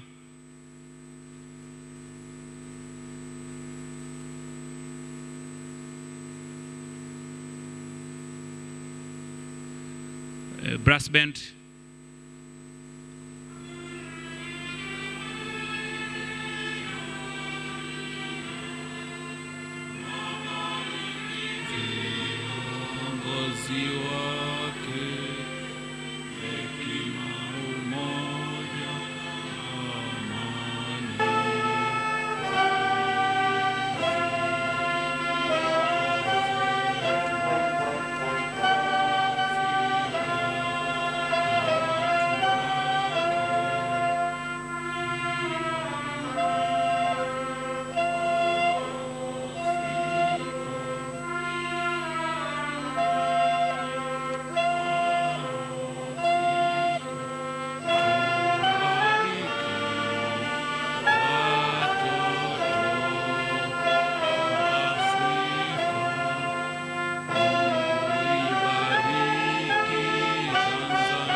Makofi mengi sana kwa brass band ya Jeshi la Polisi Tanzania.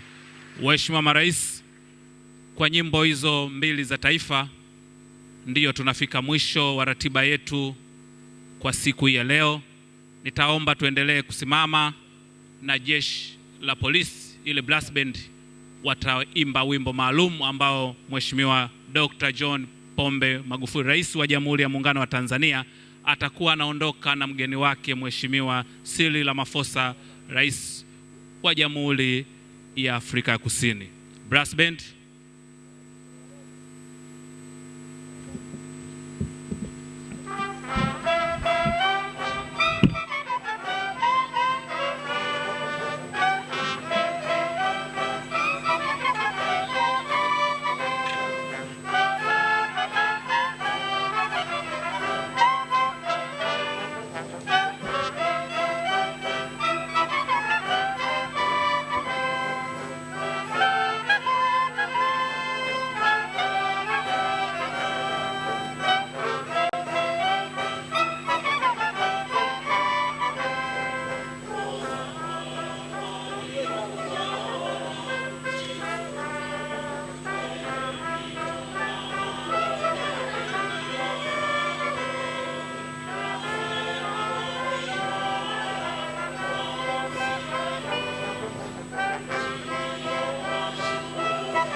Naomba tuwashangilie kwa makofi mengi sana brass band ya Jeshi la Polisi Tanzania. Sasa nimkaribishe. Ninawashukuru sana pia kwa kuichagua Tanzania kuwa mwenyeji wa maadhimisho haya ya SADC. Kwa kweli hii ni heshima kubwa kwa Tanzania. Asanteni sana.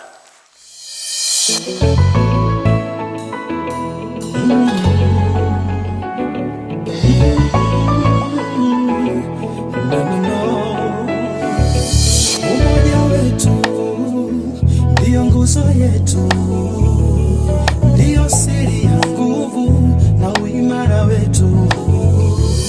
Umoja wetu ndiyo nguzo yetu, ndiyo siri ya ustawi na kukua kwetu.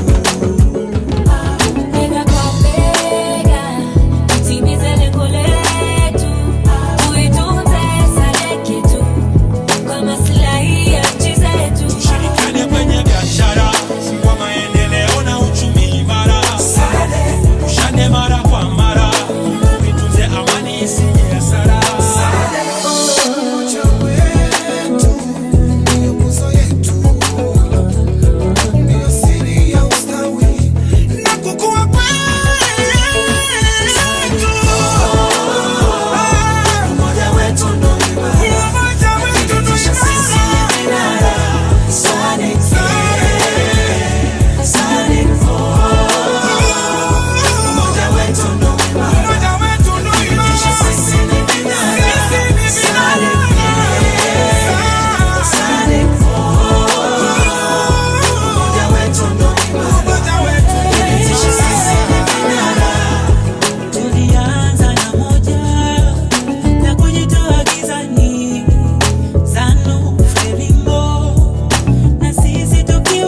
walishirikiana tukavuka. Historia ile inanipa nguvu na inanikumbusha sisi moja. Historia ile inanipa nguvu na inanikumbusha umuhimu wa sisi kuwa pamoja. Baba Magufuli kwa kuandaa mkutano huu, juhudi zako katika kazi ni mfano kwa upana huu. Ni lazima rasilimali zetu Afrika zitunufaisha wenyewe wa Afrika.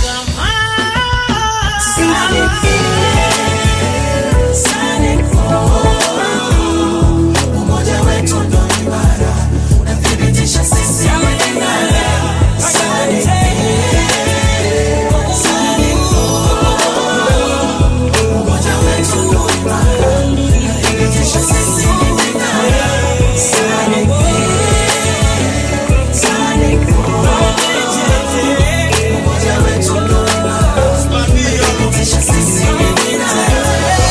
Tunatenda minyororo, tupo huru, tuna uhuru. Kwa sasa tutapambana tupate uchumi huru, tukachimbe dhahabu kule Bulia huru, tunufaike wote wa Mazesta. Bega kwa bega, tutimize lengo letu. Rais wanyonge Magufuli, mwenyekiti wa SADC. In your fellow SADC, tuchangamkie fursa zilizopo, tushirikiane kibiashara, tutumie wingi wetu soko letu. Furaha vijana, umoja umesimama, ona wameungana, mababa na kina mama. Tufanye kazi kwa juhudi zote. Rise and shine.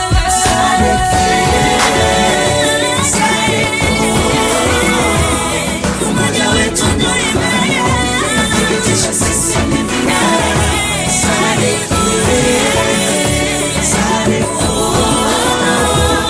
Umoja wetu ndio imara, unathibitisha sisi ni vinara. 5-year Development Plan 2, and TIC as Tanzania Investment Center is mandated to coordinate those initiatives.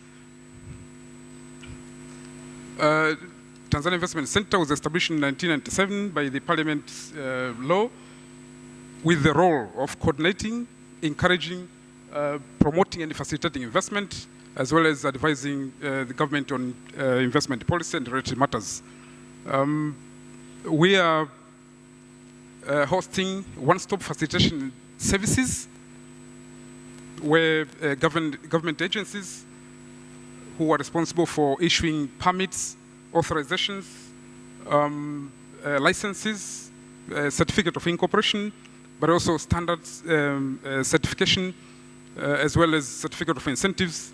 All these services are rendered under one roof at TIC, and we are pleased to come out so strongly and loud that is one of the best performing one-stop facilitation center in our continent.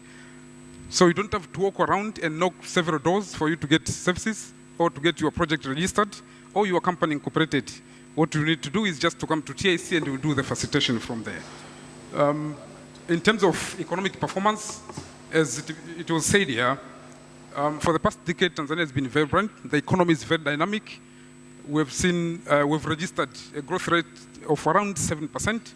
In some years, 6.8, 6.9, and some other years, 7.2, 7.1, but the average is 7%, which is very impressive. And we are ranked 5th in the world, 5th and 2nd in Africa after Ethiopia.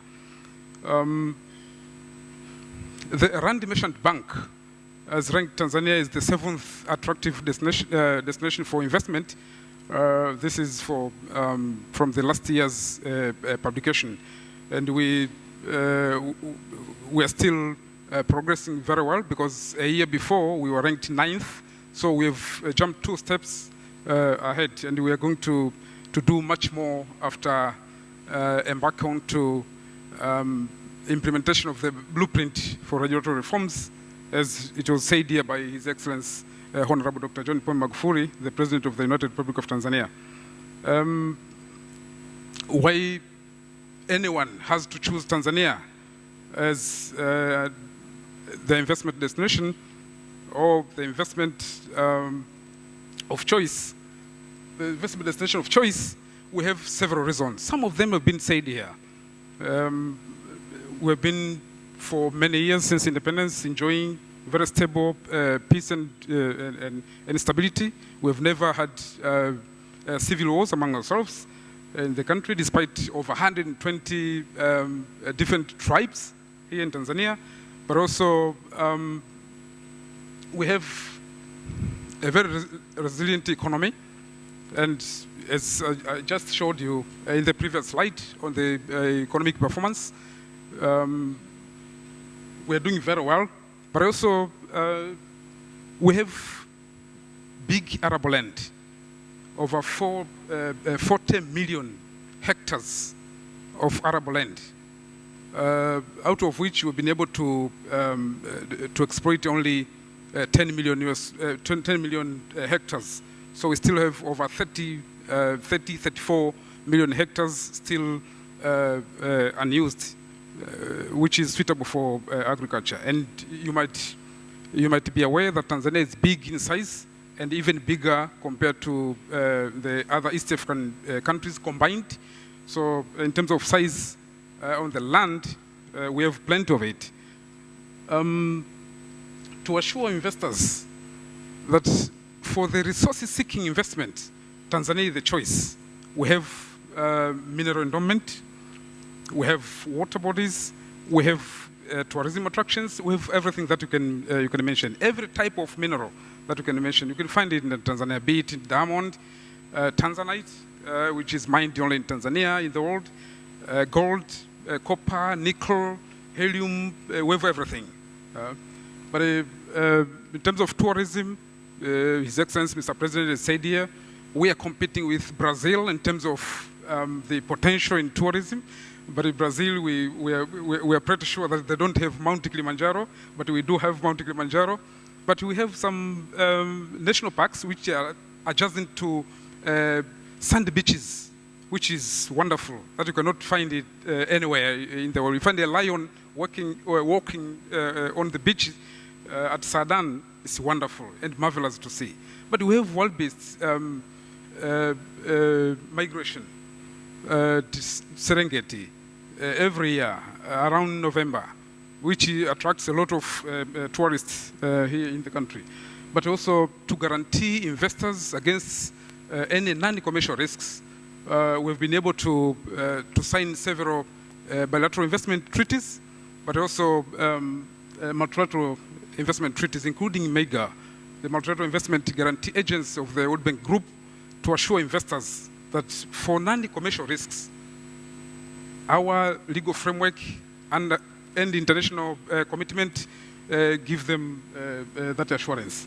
But also you are allowed to access exit, and we are members of African Trade Insurance Agents attire. But as you might be aware, Tanzania has 4 major ports, 3 in the mainland, Mtwara, Dar es Salaam, and Tanga, which serves almost 7 landlocked countries who are brothers, depending on Tanzania ports as the international gateway. But also, we have markets for market-seeking investment. We have 162 million population in East Africa, as being founders of the East African community since the defunct EAC of 1967-77 and the new EAC of 1999, or say effective 2000 to date, where we implement common market protocol, and we're about to go for monetary union. You are able to enjoy that market. So from South Sudan to Burundi, Rwanda, Congo, Kenya, Uganda, and Congo has applied for it, for admission, and we hope after some internal processes, Congo will be able to be admitted in the EAC and add up to the 6 current sitting EAC members. SADC, we all know, we have 16 strongest economies in SADC. but also we are members of the Tripartite Free Trade Area since 2008, where COMESA, EAC, and SADC have decided to join together to open up borders to allow goods and services to move freely across borders of 650 countries. I remember we had a meeting in Sharm el-Sheikh in Egypt on the 10th of June 2015, where the agreement was signed to allow for free movement of goods across the COMESA, EAC, SADC area. But also we have access to AGOA market, whereby our goods can access American market at quota-free, duty-free arrangement under African Growth Opportunity Act, AGOA, of about 6,000, almost all the products. Same was for everything but arms arrangement with the European Union of 28 minus 1, the BRICS nations. Now, this picture attracts a lot of people. These are the former presidents. Of course, we are missing the father of the nation. Mwalimu Nyerere is not there, he's no more. But the four presidents are still sitting, happy for one another. They share some light, moments. And we find it rare, and probably to assure you that Tanzania is peaceful. We've been experiencing very peaceful transformation from one regime to another, and we still enjoy having these regimes sitting together, sharing their experiences, and try to advise one another. This is a set of basic incentives. We have the customs-related, which are duty-related fiscal incentives. And of course, we have allowances for capital and depreciation allowances for some sectors. Some sectors attract 100% capital allowances. Others from 37.5 to 50% depreciation allowance, depending on the sector. And some of the specific sectors have been allocated an exemption of corporate income tax, so as we attract and stimulate that sector.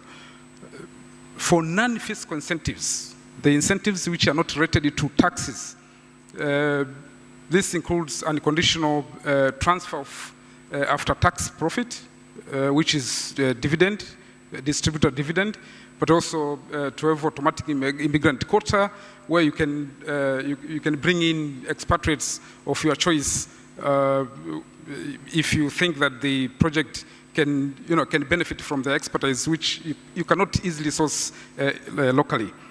But also we have a set of criteria for strategic investor status, whereby special incentives, which are over and above those ones which have been prescribed by the existing laws, they are granted to such an investment, as long as for the foreigners, investment level, the capital investment level is beyond $50 million US, and there are some other basic criteria to follow. So for this one, an investor has to come up with a proposal to the government that they would wish to be exempted from some of the requirements of the law, so that they can undertake their project comfortably because of the size of the project and the impact that the project is going to bring to the economy. But also, I decided to share with you that for South Africa, if you choose to invest today, you are not going to be the first one. As President Cyril Ramaphosa and His Excellency Dr. John Paul Magufuli had said in their remarks, that we have about 228 South African investment projects in the country registered at Tanzania Investment Center, with the total value of the investment of about $806.05 million US. So we can see those investments are in almost every sector of the economy. And we are happy that with our industrialization drive, we've been able to attract about 63 out of 228, 63 projects that are related to manufacturing, which is a good sign of the economy responding to our industrialization policy.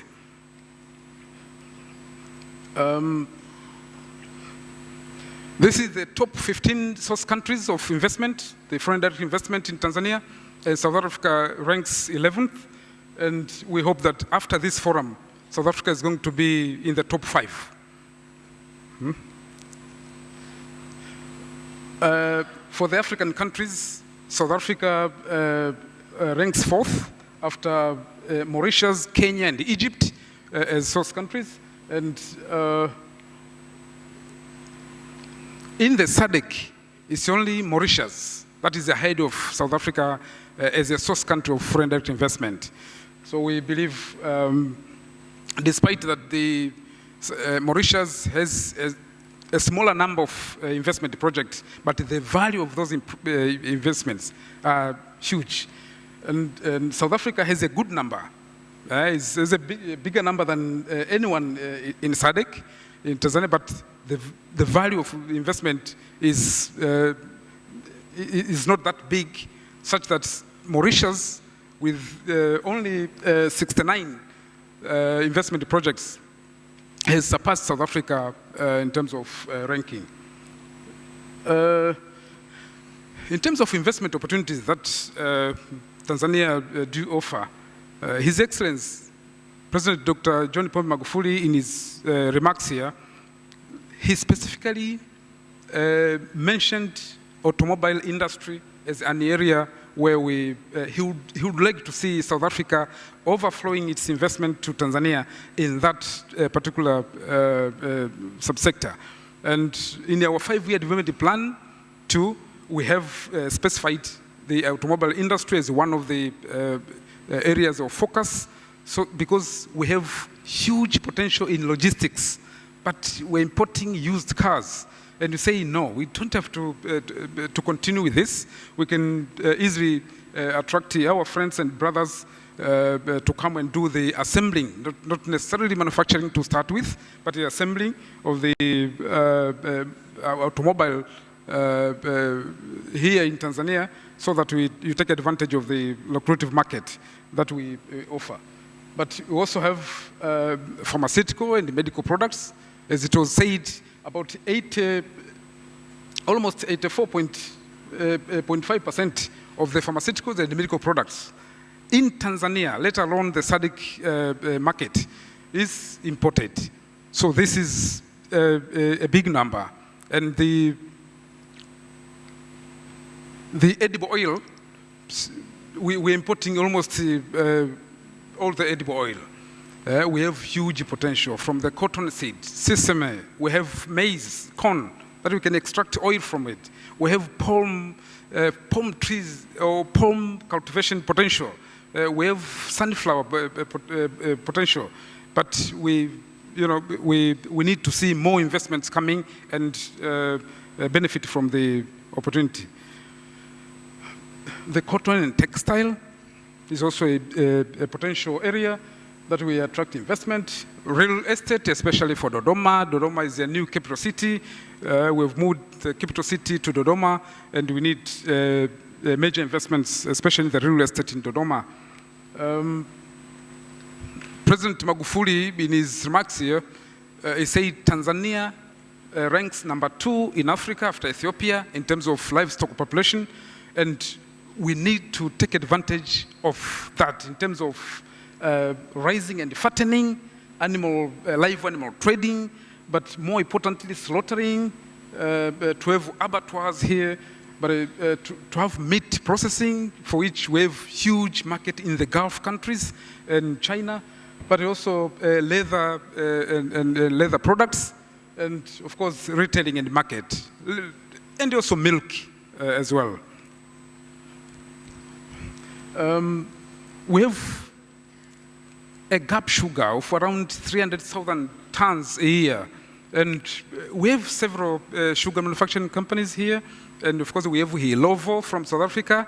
who are operating Kilombero, but we want to capitalize on our potential. We have huge potential almost in every region, not only Morogoro of my friend, but also everywhere. So we would like to see South Africans, our fellow brothers, coming to join us and exploit the gap. But fishing and aquaculture, Tanzania enjoys. Tanzania enjoys complete access to the major water bodies in Africa. We have Lake Victoria, for which 50% of it is on the Tanzanian side. We have Lake Tanganyika, we have Lake Nyasa, but also we have navigable rivers, and the stretch from Mtwara down south where we border with Mozambique to Tanga where we border with Kenya of about 1,424 kilometer long ocean, but also exclusive economic zone of about 200 kilometers from the mainland. So we have that potential, plus the new cage and pond fishing industry. And in the mining sector, as I said, we have everything in the mines, but would like to focus more on beneficiation. And His Excellency President Magufuli has reiterated his interest to see the South African brothers coming and put up processing plants for gold refinery, but also smelting, to be able to separate copper, silver, and other rare elements in the gold concentrates, so that we take advantage of the potential and the resources that we are still controlling. And for the infrastructure, we have currently construction of the railway line of standard gauge level, and of course we have already accomplished the feasibility study for the new standard gauge railway from Mtwara to Mbamba Bay. Mbamba Bay is where our port is, the other side of Lake Nyasa, so that we save Malawi as well, to branch out in Songea, to go to where we have iron ore and coal in Ludewa, in Liganga Mchuchuma, coal and iron ore deposits. And we also have Tanga, Moshi, Arusha, and Musoma railway line. But also to put up different other infrastructures, including airports, including the new airport to be built in Dodoma, which is the new capital city. We have oil and gas potential. Since 2004, we are producing gas. Lindi and Mtwara have been very prominent in producing gas, and around 30% of our power or energy, electricity is from gas. And we also have a thirst of seeing LNG, LPG products and gas byproducts or petrochemicals coming from our gas. Tourism and leisure, as I said, we have huge potential in tourism. Whether we have about 16 national parks in the country, we have game reserves, but that's Mount Kilimanjaro. But Tanzania is very well known for the Ngorongoro crater and the Lake Tanganyika, which is the second deepest lake in the world. And we have Lake Victoria, and the 6th tallest tree in the world, and the tallest in Africa. It's here in Tanzania. And of course, the freestanding volcanic mountain, Mount Kilimanjaro, that's the highest mountain in Africa. That's Mount Kilimanjaro, of about 5,895 meters high, which you can easily enjoy. But also we have, this is the animal migration in Serengeti. And you can access Tanzania through various connections, including Air Tanzania and South African Airways. And this is the local connections. In terms of trade, these are products that we can trade with you. And some of them, His Excellency Dr. John Pombe Magufuli, our president, had already mentioned them in his remarks. I would like to thank you so much. These are the global experiences in Tanzania. So can I say thank you for listening? Thank you very much.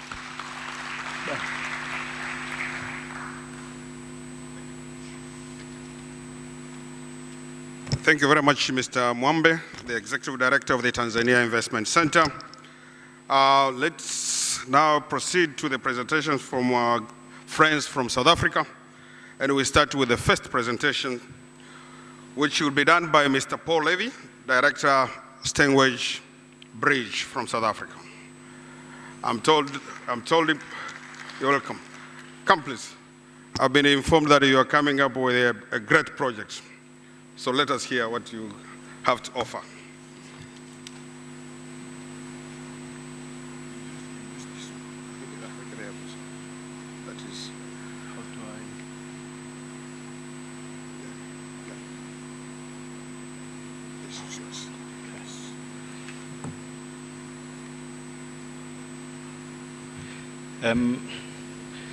Program Director, our sincere appreciation for the opportunity to come and share with you what we've been doing in Tanzania.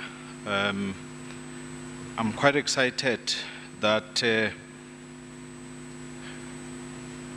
are opportunities that we have seen here.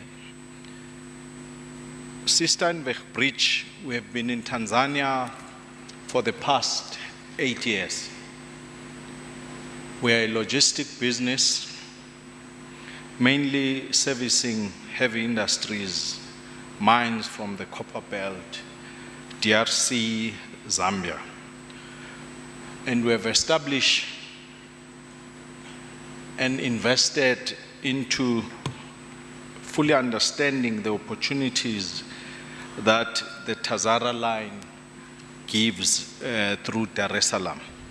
In the last 18 months, we have partnered with Tazara through an access agreement between Tazara and Traction JV with Calabash. I must say Calabash is a Zambian business. Then we've been able to create a link between ourselves as a South African company, Traction as a South African company, and Calabash, a Zambian company, to promote and work together with Tazara in development of the Tazara corridor through Dar es Salaam. As you will know, if you look at the future, there are 3 opportunities in terms of these corridors. And Dar es Salaam stands a very unique opportunity to improve its services and claim victory. And all these other 2 corridors, by the way, including the North-South corridor, will be able to learn a lot from what we would have achieved in servicing the Copper Belt areas, including, we know in that Copper Belt area, there's a huge opportunity that comes with involvement of or servicing the DRC.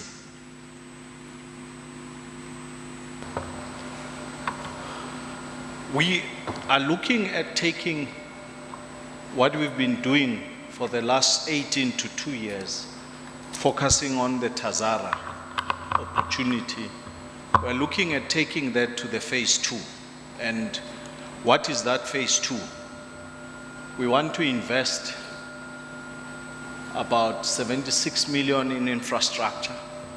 This infrastructure includes rail equipment such as wagons, locomotives, and it also includes a rail servicing yard situated in Dar es Salaam. We are looking to increase our collaboration with Tazara. And I think I need to emphasize this. We don't see ourselves as a competitor to Tazara, but we see ourselves as a co-operator with them. In the last 18 months, 100% of our cargo that we are servicing through Tazara was not a displacement from Tazara to us, but a pure movement from road to rail. SADC as a region has a responsibility to look after infrastructure. Part of that infrastructure, rail plays a very critical role. And part of that is to ensure that we coexist with our road transportation programs. I mean, that will make sure that we protect our roads and we also free the congestion from our roads. I mean, one of the issues, as we all know, rail is able to move goods in bulk bulks, and that's what we are aiming to do. Then whatever that we've been able to achieve in the last 2 years, we've been able to move nothing from rail to rail, but rail to road. And we hope that we will continue working with Tazara and other local partners in ensuring that we make Dar es Salaam a viable corridor.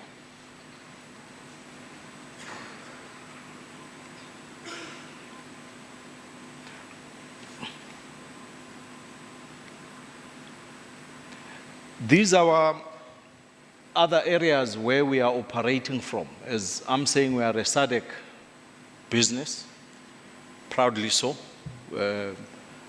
Our head office is based in South Africa, where I'm situated. But we are also in Zimbabwe, Mozambique, Malawi, Tanzania, Zambia. And of recent, we are exploring opportunities both in Angola and in Namibia.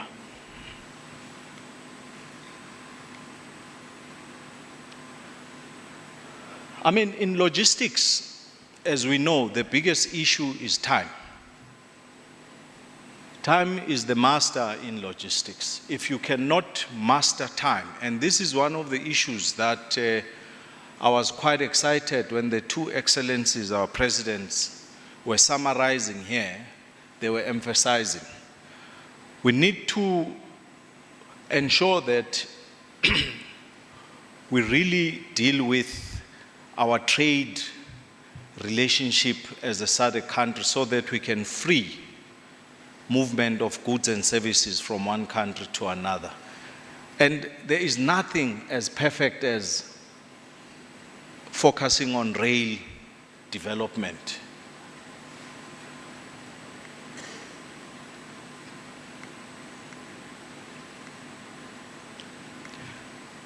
As I've said, our relationship with Tazara through the JV of Traction and Calabash have been able to ensure that this link between ourselves and the Copper Belt is realized. And that's what we're here to try and make sure that we emphasize and we improve on it by ensuring that we improve the rail infrastructure and our client relationship. I mean, we've got a facility which I'll show you later on in Dola, which is our consolidation center. I mean, through that, we are able to consolidate all goods from that region and able to service them via the Tazara line. I just thought that I must share something as an experience of what we have achieved in South Africa. This was 2004, situated in the port of Durban, this is 5 kilometers, between 3 and 5 kilometers outside the port of Durban, Bayhead. This is how this area looked, and there's a big warehouse which was empty, and you can see that other area outside how it was. We negotiated a lease with Transnet, and in 2006, this is how that particular area started looking. In 2017, at the back of our successes and volumes that we've been able to bring as a logistic provider through the Port of Durban, we had a big challenge where a biggest fire happened and affected our Durban facility. But we never gave up. We continued reinvesting and rebuilding that facility. I mean, today, this factory and the facility, this is how it looks. And one of our biggest achievements and excitements is the fact that 3 weeks ago, we've been able to test a train between ourselves and Transnet. This is just to show you that we are a rail link logistic business. And that's how we differentiate ourselves between our competitors. We believe that rail is the efficient system and mode of transport that could ensure that countries such as South Africa and Tanzania service the landlocked neighbors and not only activate their own economies, but also the economies of the neighbors.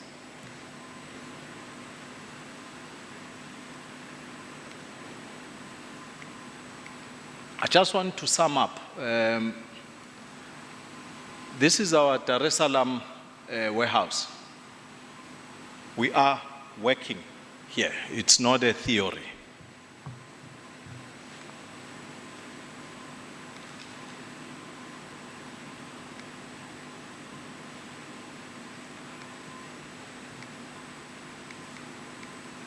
I just want to sum up through here, this structure, this slide. What are we looking for? I mean, one of our biggest challenges is congestion in the city or in the port of Dar es Salaam. And what does it result in? It results in having us using our wagons as a storage facility, which is the most expensive way of trading. We are looking to invest in a land that we have identified, and we put proposals in Tazara to make sure that that land becomes a consolidation between ourselves and the Tazara service through all the goods and services we are bringing from Zambia. I mean, through that we'll be able to minimize, and I'll make very practical examples. We load our trains in Dola between 5 and 7 hours, and it takes us between 6 and 7 days to have those wagons free to go back to the system. And you can see what we are trying to do. Then one of the investment that we are looking at doing, about 80 million rand, is to make sure that we have that facility and we can free steel-to-steel service. Our rail can move up and down, and we can reach the 50 trips that we want to achieve in the next 2 to 5 years. Ladies and gentlemen, nothing excites us more than to ensure that SADC, our relationship and partnership together with the Republic of Tanzania, service and benefits our people, create jobs. Through facilities and businesses like ours, in brief, we are able to do that. And in our 8 years being here, we are looking now to take our opportunity and the investment to the next level, and we hope that we'll be assisted and make sure that we are properly anchored as one of your proud companies. Thank you.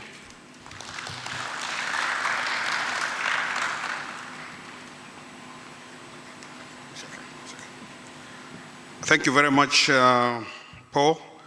That was a good opportunities for Tanzania. The second presentation will be from Mr. Dion De Kock, Chief Executive Officer, FL Smith. You're welcome.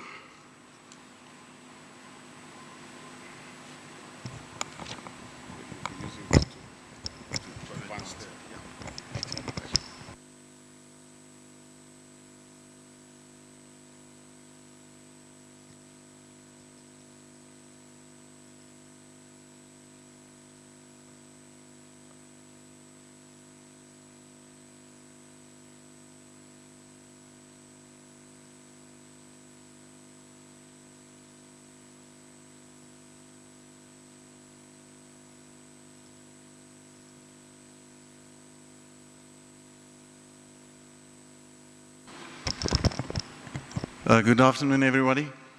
Program Director and guests. First of all, I want to say thanks for this opportunity. In business, we don't take this for granted, so we really appreciate your time. So I want to talk a little bit about mining and cement, and in particular about opportunities that we believe exist in Ghana with mining. FL Smith is a Danish-listed company. We employ about 12,000 people in 60 countries, and our annual turnover is in the region of about 2.83 billion US dollar. We're a market-leading supplier of technology, engineering, and products for the mining and cement industry. And I forgot to advance the slide presentation. So, yeah, so we're a leading supplier of engineering equipment for the mining and cement industry. And we have 7 regions. And I just want to make one correction. I'm not the CEO of FL Smith. I'm the region president for Sub-Saharan Africa and Middle East, which is the purple area, and Tanzania falls into that area. We are well established in Africa. Of course, our head office is in South Africa, but we have hubs, business hubs in Ghana, Mozambique, Botswana, and Nigeria. But the big white spot for us at the moment is in Tanzania, and we're looking at opportunities within Tanzania.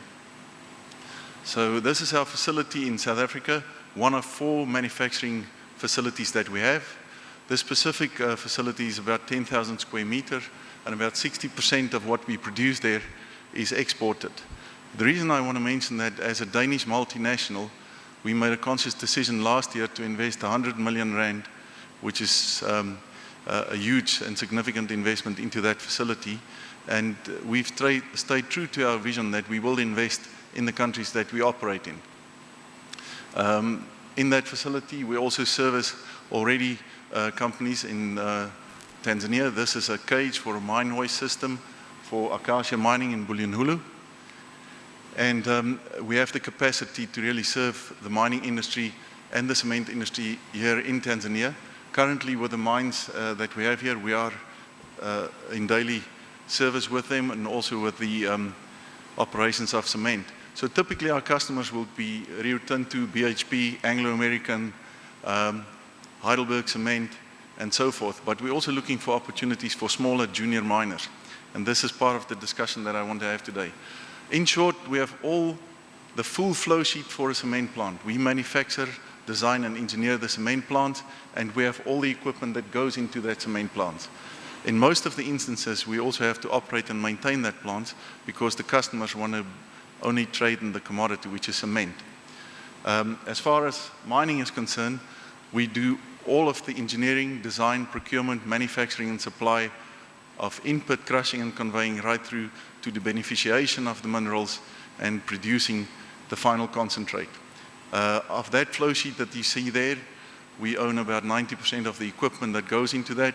And like I said, that's input, crushing and conveying, milling, crushing, all the sedimentation, the flotation, the concentration, the dry stack tailing, and everything that you need for any mineral processing plant, whether it's gold, coal, platinum, or any precious metals. Of particular interest to Tanzania is the gold process sheet. And in that process flow there, we have an offering that can serve our customers, but also not only the likes of BHP Billiton or Anglo American, but also junior miners, to establish a modular plant that can tap into the resources that you have in Tanzania. So we pride ourselves in innovation, and we do that normally within our tech centers. We have 7 tech centers globally, one of which is in Johannesburg, and then also we have, like I said, 60 countries globally that we work with, and we get close to the customer. But you need a willing buyer, you need a willing seller, you need the political will, and you need the conducive environment where there's entrepreneurs that you can be truly innovative. And that's an opportunity that we see in Tanzania. This is an example of a case study we did. It's with a mine in, or not a case study, an actual example of where we've partnered with our customers, with local government, to look at dry stack tailings. So some of you may know that Vale is a big organization in Brazil, and they had a huge accident with a tailings dam that collapsed. They lost many lives there, and this is a solution for that. You will not need tailings dam for mining, so you can dry stack it, and that would really take out that environmental risk. I think in 10 years' time from now on, governments and officials in the mining industry will make this a prerequisite to safeguard people in the communities. So what about Tanzania? Gold production, if you look on the left-hand graph, 50% of all exploration that's going on today is about gold. You'll look at that one graph there, the yellow line is the gold production in South Africa is now less than what we had in 1981. And yet, the gold price reached $1,500 a ton last week or the week before. People will always go to gold. People will always invest in gold, especially if the markets and the trade relationship between the US and China is not where it's supposed to be. But that's a huge opportunity. The slide is not so clear, but on the top there you have Australia and then South Africa, where most of the gold resources are. Ghana sits in other. And what is interesting in Ghana, if you look at the pre-feasibility studies, the feasibility studies, and the grassroots projects, there's plenty of projects currently ongoing in Tanzania where we can partner with the junior miners, or we would prefer also with entrepreneurs and business owners. It's a huge opportunity, and why are big companies not investing in that opportunities? It is perhaps because of the type of deposit. It could be about the accessibility of that deposit, and in most cases it's not big enough and sufficient enough for them to make huge investments, which open a huge door for junior miners and entrepreneurs and local business owners. Where do you find 50% of the gold deposits? It's in what they call quartz pebble conglomerates, and these quartz pebble conglomerates mostly appear in Tanzania, Brazil, and in Ghana. If you look at the map for Tanzania, it's a similar map to what one of my previous speakers had up there.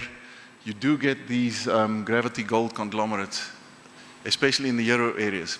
And what do you need to do there? Big mining companies will not invest in their deposits, and the reason for that is simply that it doesn't make economic sense. So the value proposition from F.L. Smith is that we have looked at what we can offer. We have the products, we have the projects, and we have the serviceability.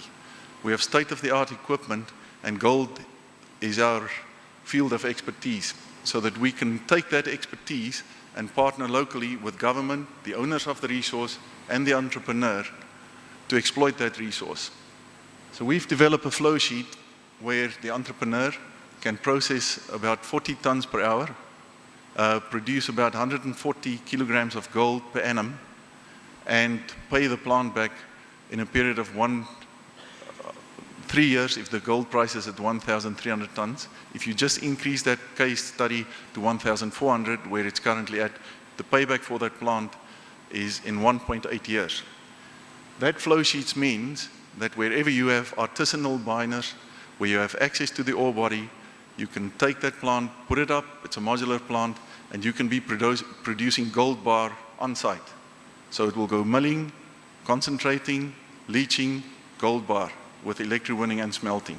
It's a huge opportunity. So it ticks all the boxes that our presidents talked about empowering local entrepreneurs, making sure that we export to Tanzania, but that we also develop the skills locally. Furthermore, it's full beneficiation, full utilization and exploitation of the resource locally. This is a picture of a modular plant for waste chrome recovery, and the proud owner of that plant is sitting in the audience here, Mr. Buang Moloto. Buang, if you could perhaps just stand up.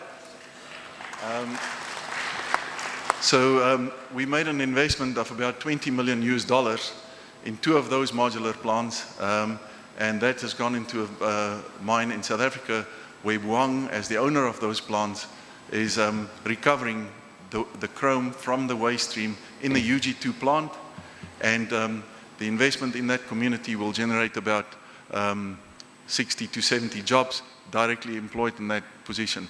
And Buang and we started discussing this together with Mining Pakisa. Dr. Edwin Riechken facilitated that discussion, and it was a simple thing. We had the technology, we had the political will, we had the entrepreneur, and we could do a deal. That's what they say. If there's a willing buyer and a willing seller, you can make a deal. So we are looking for the same opportunities here in Ghana. So if you look at that, I have 2 more slides, then I will end. This is what we've referred to before. You can feed it at 40 tons per hour, and the reason we made it such a small plant was to make sure that we can rather empower small junior miners, more of them, rather than to go for too big a size, and then it becomes difficult to finance the project. This entire plant will then, as I've mentioned, sorry, how do I go back? Anyway, the plant will produce 140 tons of gold. The payback is between 1.8 and 3 years, depending on where the gold price sits. If it sits at 1,500, which currently is today, then that plant pays itself back in 14 months. It's a huge opportunity because the annual turnover for that plant would be $6 million, and the profitability of the plant, taken into consideration all the cost of production of the ore, as well as the operating of that plant, will be in the region of $2.5 million per annum. So what do we need? We have a call to action, and I think we're appealing to the governments of South Africa, but especially Tanzania, to make us part of your vision. We want to be part of the team and part of your dream. We have the technology. We would like to get the introduction to the right players and the right people in the market, because we typically deal with the big mining houses. What we need is introduction to the entrepreneurs, the owners of the ore bodies, the communities where we operate. And then, sorry, did I not advance that again?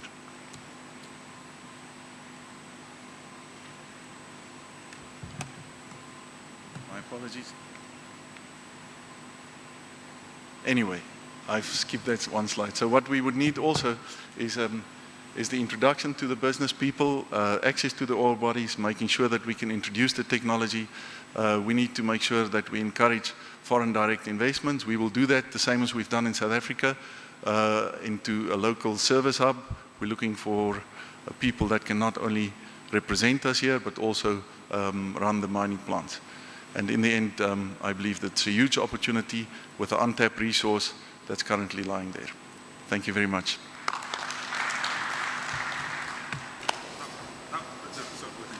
So are you here already? Not yet. No.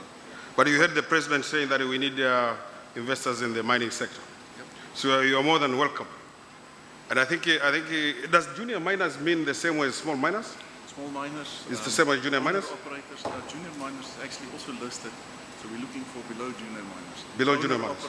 Owner operators, entrepreneurs and businessmen locally in South Africa. Thank you very much. I think for those of you from the mining sector in Tanzania, this is very interesting.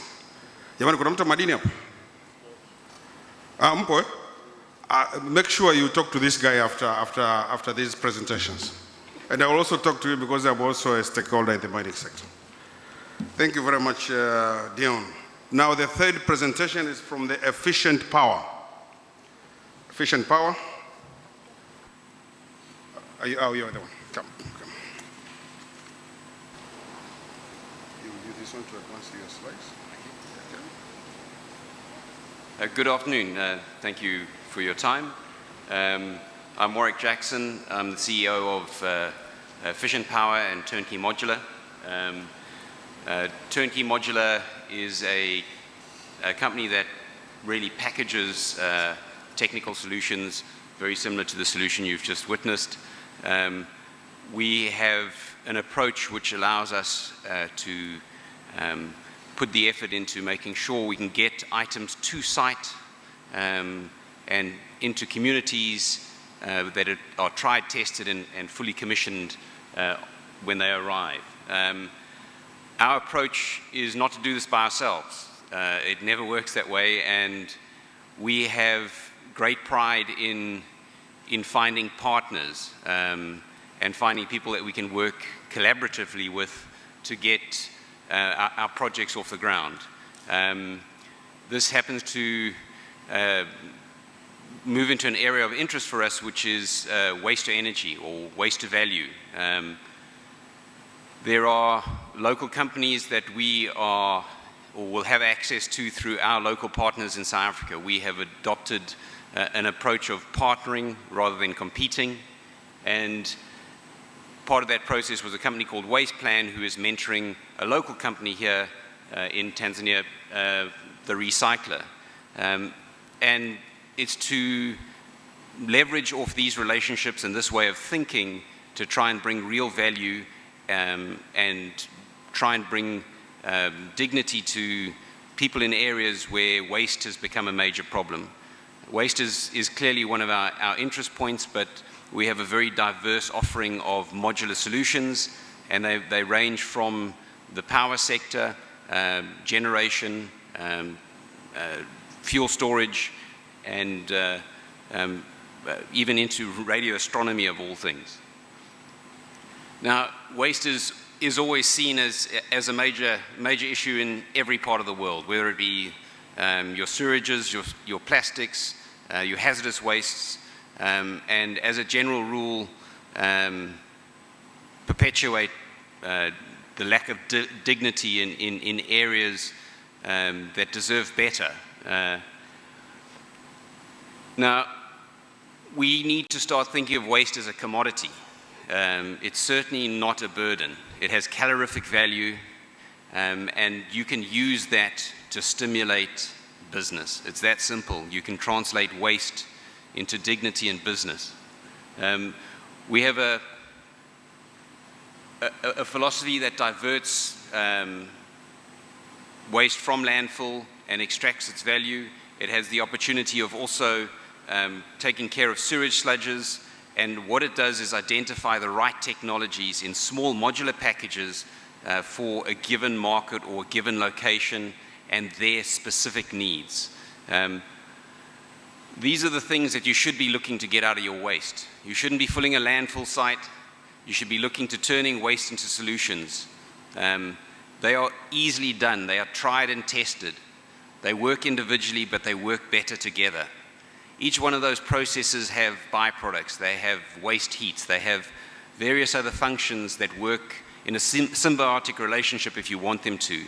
But more importantly, they are very simple to start in small modules, and you build on each other and they feed on each other, and you develop your waste park, your smart waste park, to deal with things in the right approach, and you don't try and build a 100 megawatt plant in the first attempt.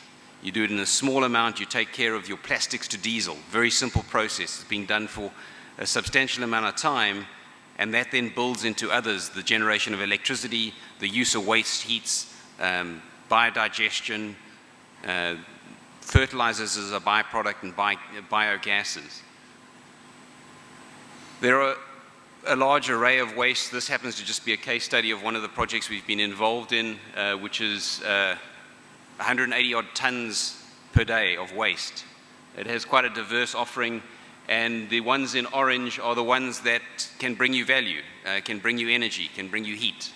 The others can bring you money as well in terms of recyclables. And by bringing on modular plants in a sensible fashion that matches the needs, you're able to deal with your waste and divert it from landfill. You don't need to be living on waste dumps and have children rifling through rubbish.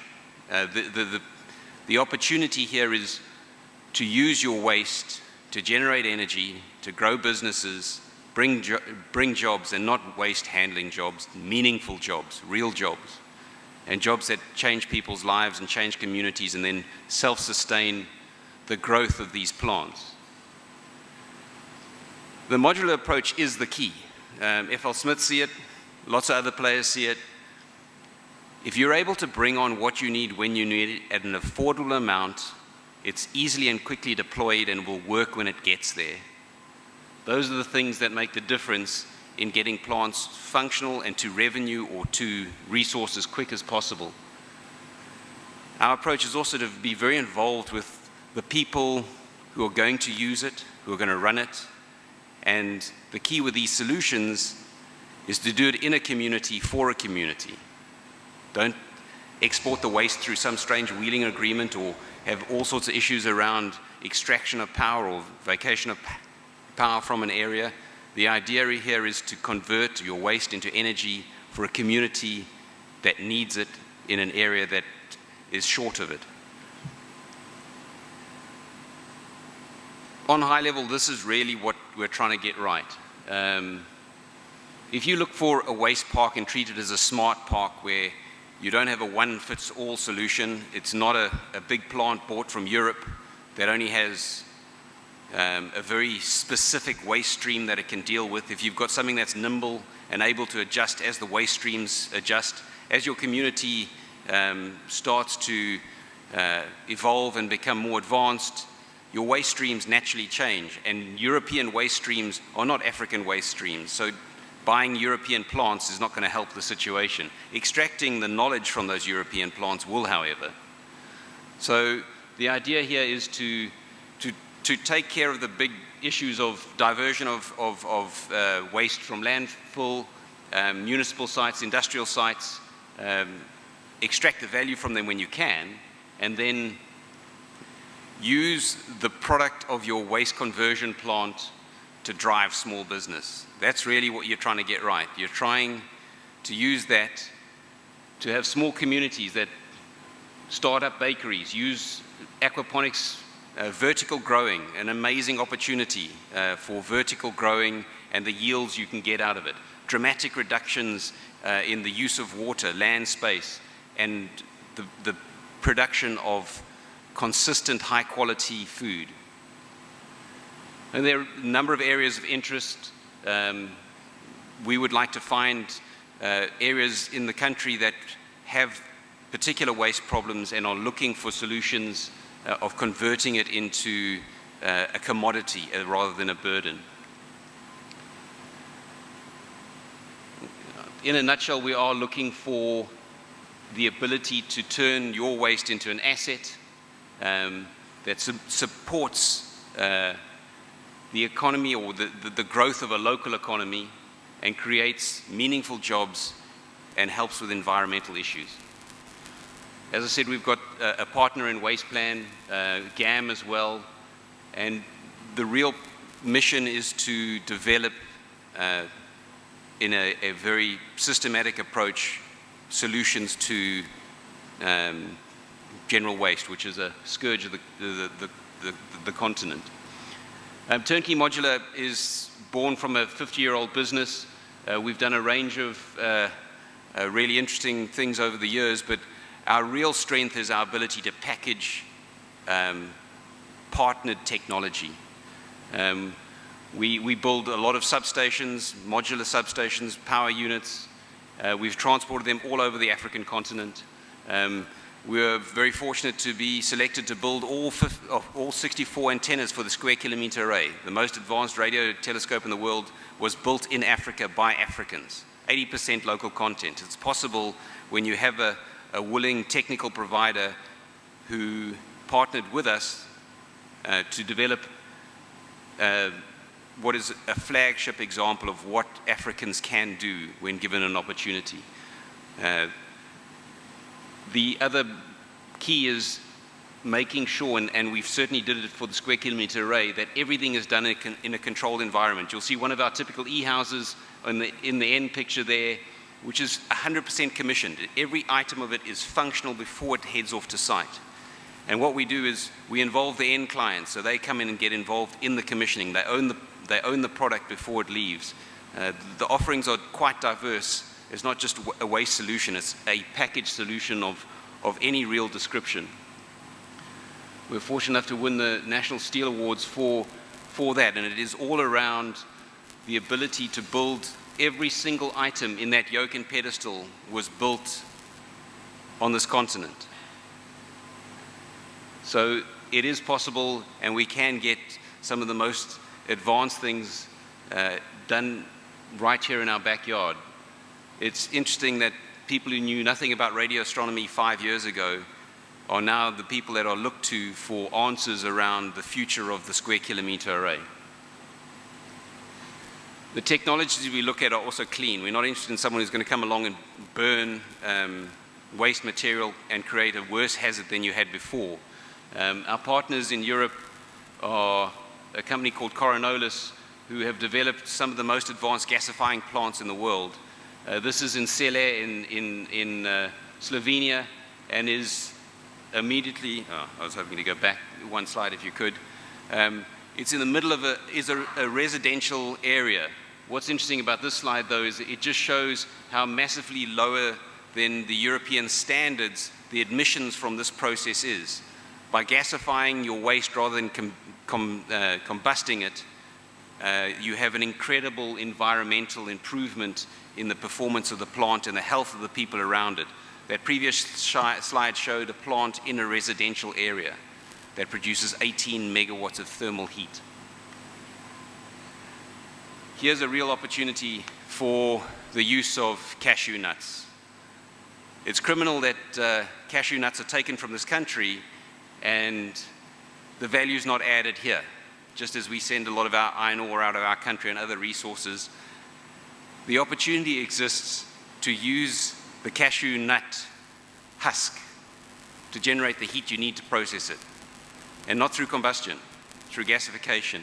It's been done before successfully in a number of fields. You go through places where rice husks are used to run 100 megawatt plants through a gasification process. It's relatively simply done, and it can dramatically change the value proposition of the export product. Locally add the value. Don't send a raw cashew nut out the door, rather add the value locally. We're involved in a firm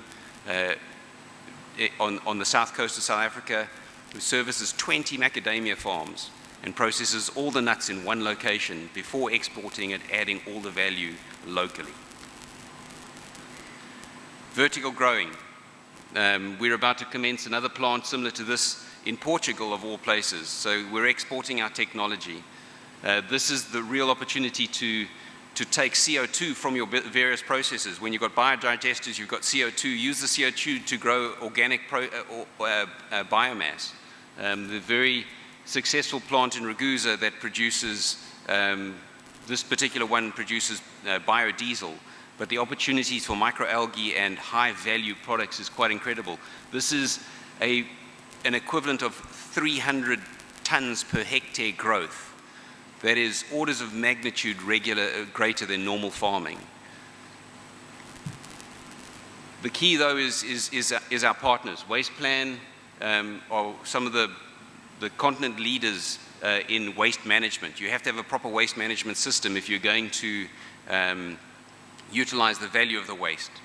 So you partner with people who know what they're doing, and they have already established partnerships with the recycler locally.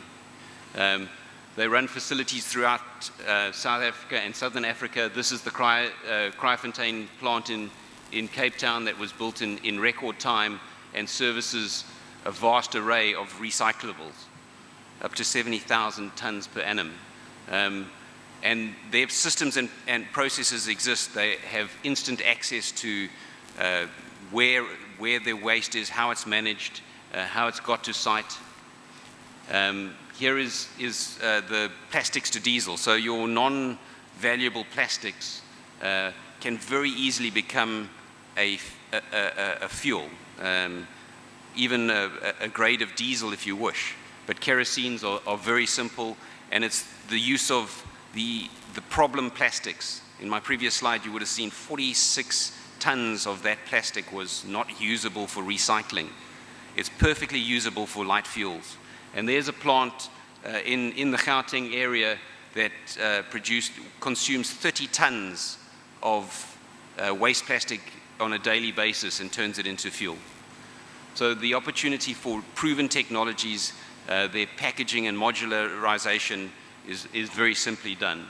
I mean, the vertical growing has immense opportunities too. It's a high value, products can be done in very compact areas.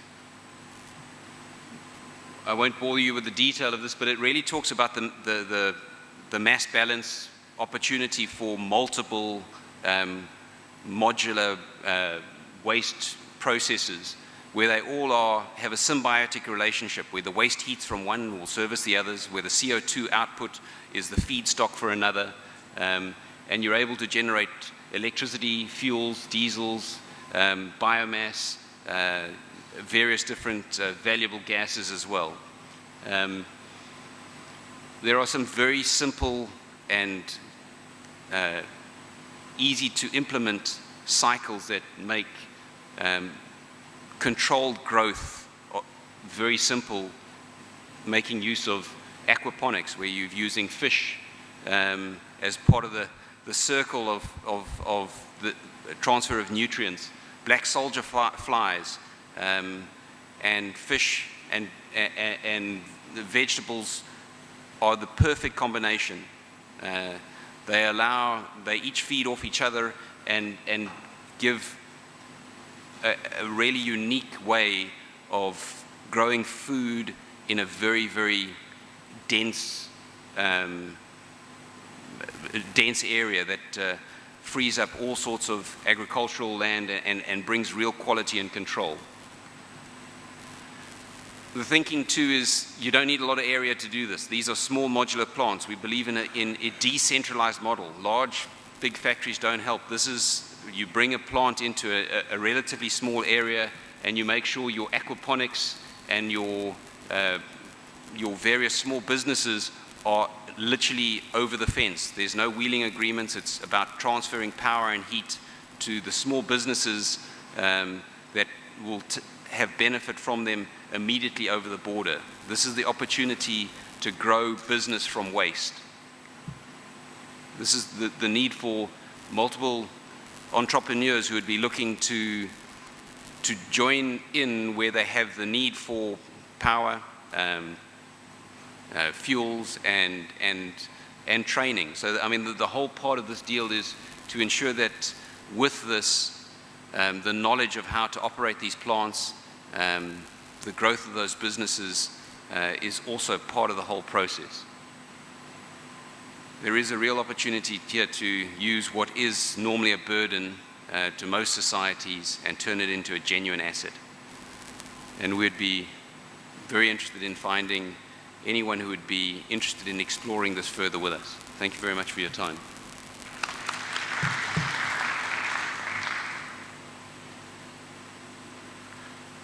Thank you very much. Efficient power, everything in one company. That's a lot of technologies. Thank you very much. And Chairman, did you hear about cashew nut processing? I think you are interested in that one. So thank you very much. And the next presentation will be from Oricon Company. You're welcome. You have a presentation? Yeah. You can advance this. Thank you. Thank you. Okay. Asante. Thank you.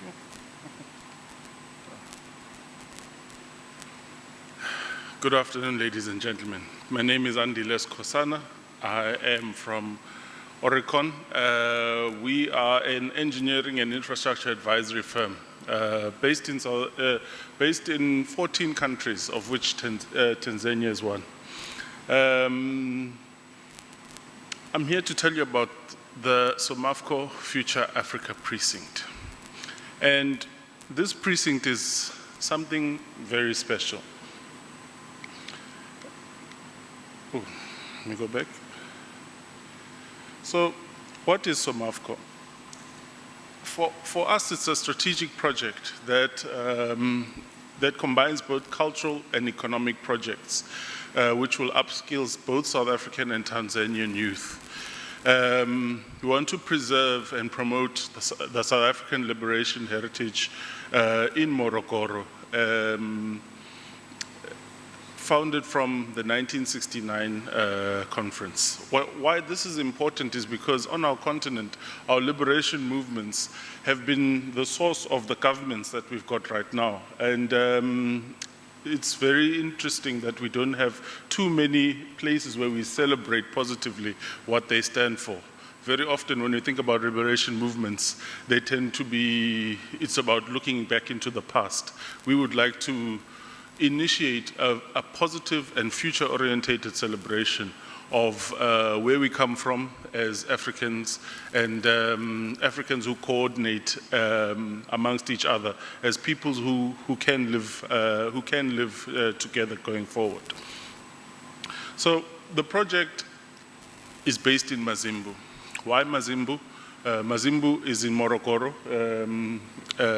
If you don't know yet, if you don't know that as yet. Because this particular site is the site of cooperation at a difficult time, yes, but a time when the then Tanzanian president and the president of the ANC, who had a vision of what was possible in the future, and dared to bring it to life. Mazimbu, as it stands now in its current state, is a dream realized. It's a place where we as Africans have looked into the future and positively looked at how we can build ourselves, our identity, but also the economy and the skills that we need for that economy, albeit 50 years ago. So for this, the physical area of Mazimbu being the confluence of all this history is also quite important, because the way that we are thinking about developing it, we think it should be developed to become heritage sites for the trails, for the heritage value that is in there, but also an investment that is going to be linking up into the rest of the region. In all the presentations that you've heard today, you've heard about the strategic location of Tanzania. In Tanzania, Morogoro is one of those areas that has many roads, many paths, many economic paths, much trade that comes through that particular region. Its strategic importance, we believe, we can begin to unlock but through a memorial interpretive center that we would establish there. Why now? It's important because launching this project at this time is the same time that is the 50th anniversary of the consultative conference of the ANC. Why this is important is that 50 years ago at this time, one of the liberation movements was able to turn a corner, a very important point that was facilitated by the then CCM, which is still one of the leading parties in Tanzania. That is it's an important time to celebrate that. It's also the 50th anniversary of the Solomon Mahlangu Freedom College, the idea that has been realized from Mawar Tambo and Julius Nyerere, as well as this weekend being the 39th summit. This is the perfect time for us to start to look into the future and look towards a positive future-oriented view of ourselves around development and hope. So in short, The SOMAFCO precinct is it's a transformative approach to partnership and growth for both the cultural and economic returns. So what we have in mind there is that we're envisioning a future-orientated celebration of African heritage, which means that we're going to be plugging into the industrial development, plugging into trends of modernization, skills building, youth, addressing the issues of youth unemployment, but also doing that in the context of a place of meaning, a place of reflection, and a place of visioning, giving the character of who we are, because 50 years ago we still had it, and we still have it now, giving that to the youth of our collective nation. But it's also the catalyst for a new and imminent future that includes preserving our current heritage, economic growth in the region, and social infrastructure and development. The SOMAFCO precinct, the Future Africa precinct, is aimed at strengthening Tanzanian and South African relations, and taking that further. In this presentation, we've summarized it. There's 4 critical steps in this. We begin by celebrating our heritage, the fact that our collective Pan-African political history was and still can be progressive and future-orientated. Do that through celebrating through celebrating on-site a center, a memorial center, but also a place where people can go, not something where we museumize our history.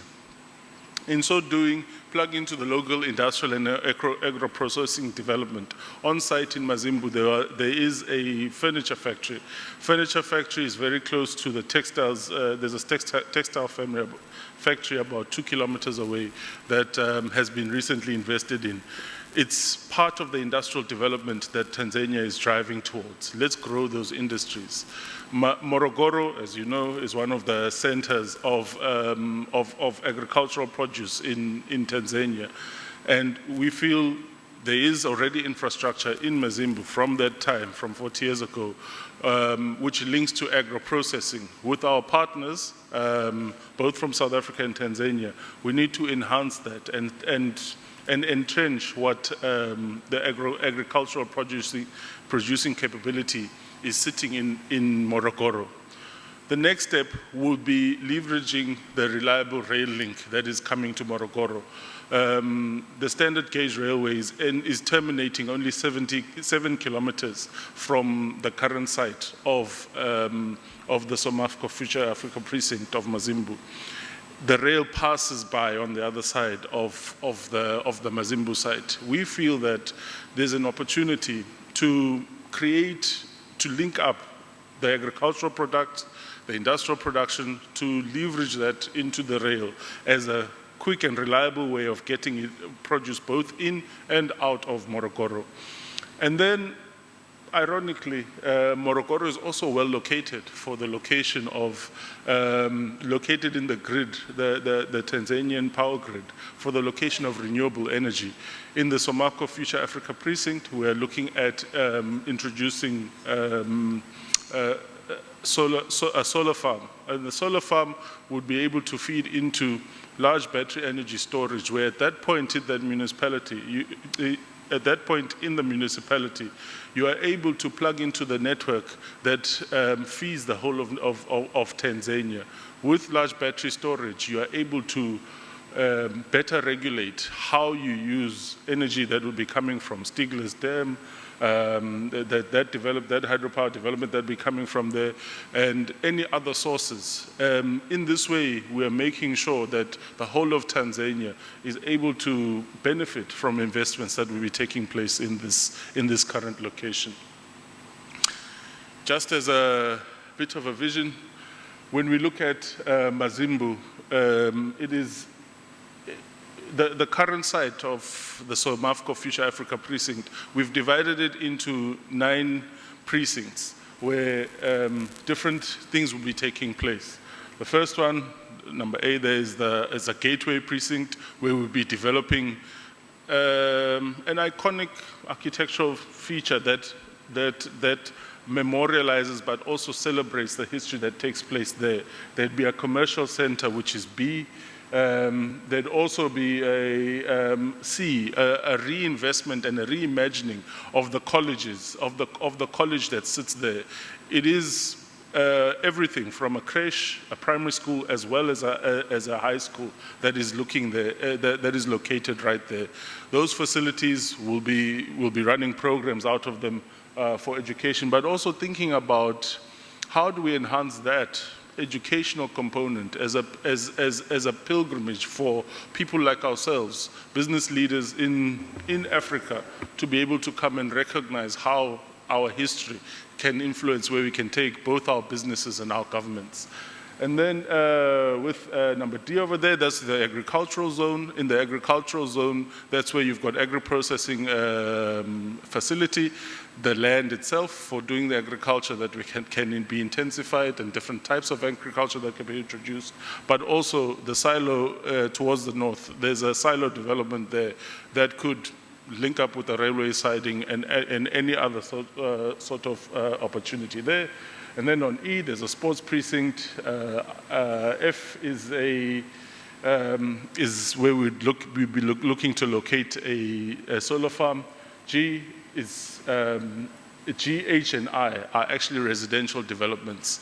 Because Mazimbu is also a student precinct, we are looking at how do we introduce better student accommodation, definitely higher density, and that would require a general improvement of the area. So better pavements, better streets, better lighting that can be provided, as well as better network connectivity, definitely looking at smart city that would be developing in that area, linking up with the type of people who'll be using it there. So you're looking at attracting both the tourists who'd be coming and participating in the gateway precinct for what is there, possibly accommodating them and some of the locals in a commercial precinct that can begin to serve those needs. And then all of this is anchored in a student village that is top-notch, globally competitive, that is located there. And then there's an agricultural area in the south as well. So the SOMAFCO Future Africa Precinct is delivering, amongst others, three things. It's cultural affirmation, basically being able to be positive about who we are and where we came from, especially the liberation movements, which most of them in Southern Africa have spent some time in Tanzania. Empowerment, the project itself would be looking at employing youths from both countries, and then a partnership approach through SOMAFCO Trust, engaging different parts of society and the partners, some of them that you see here today, to be able to make this precinct come together. Thank you very much.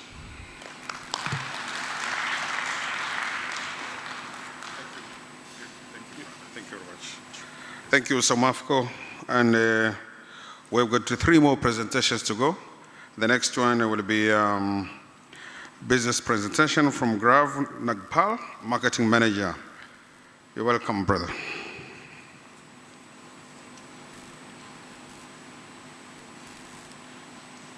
can advance your slides.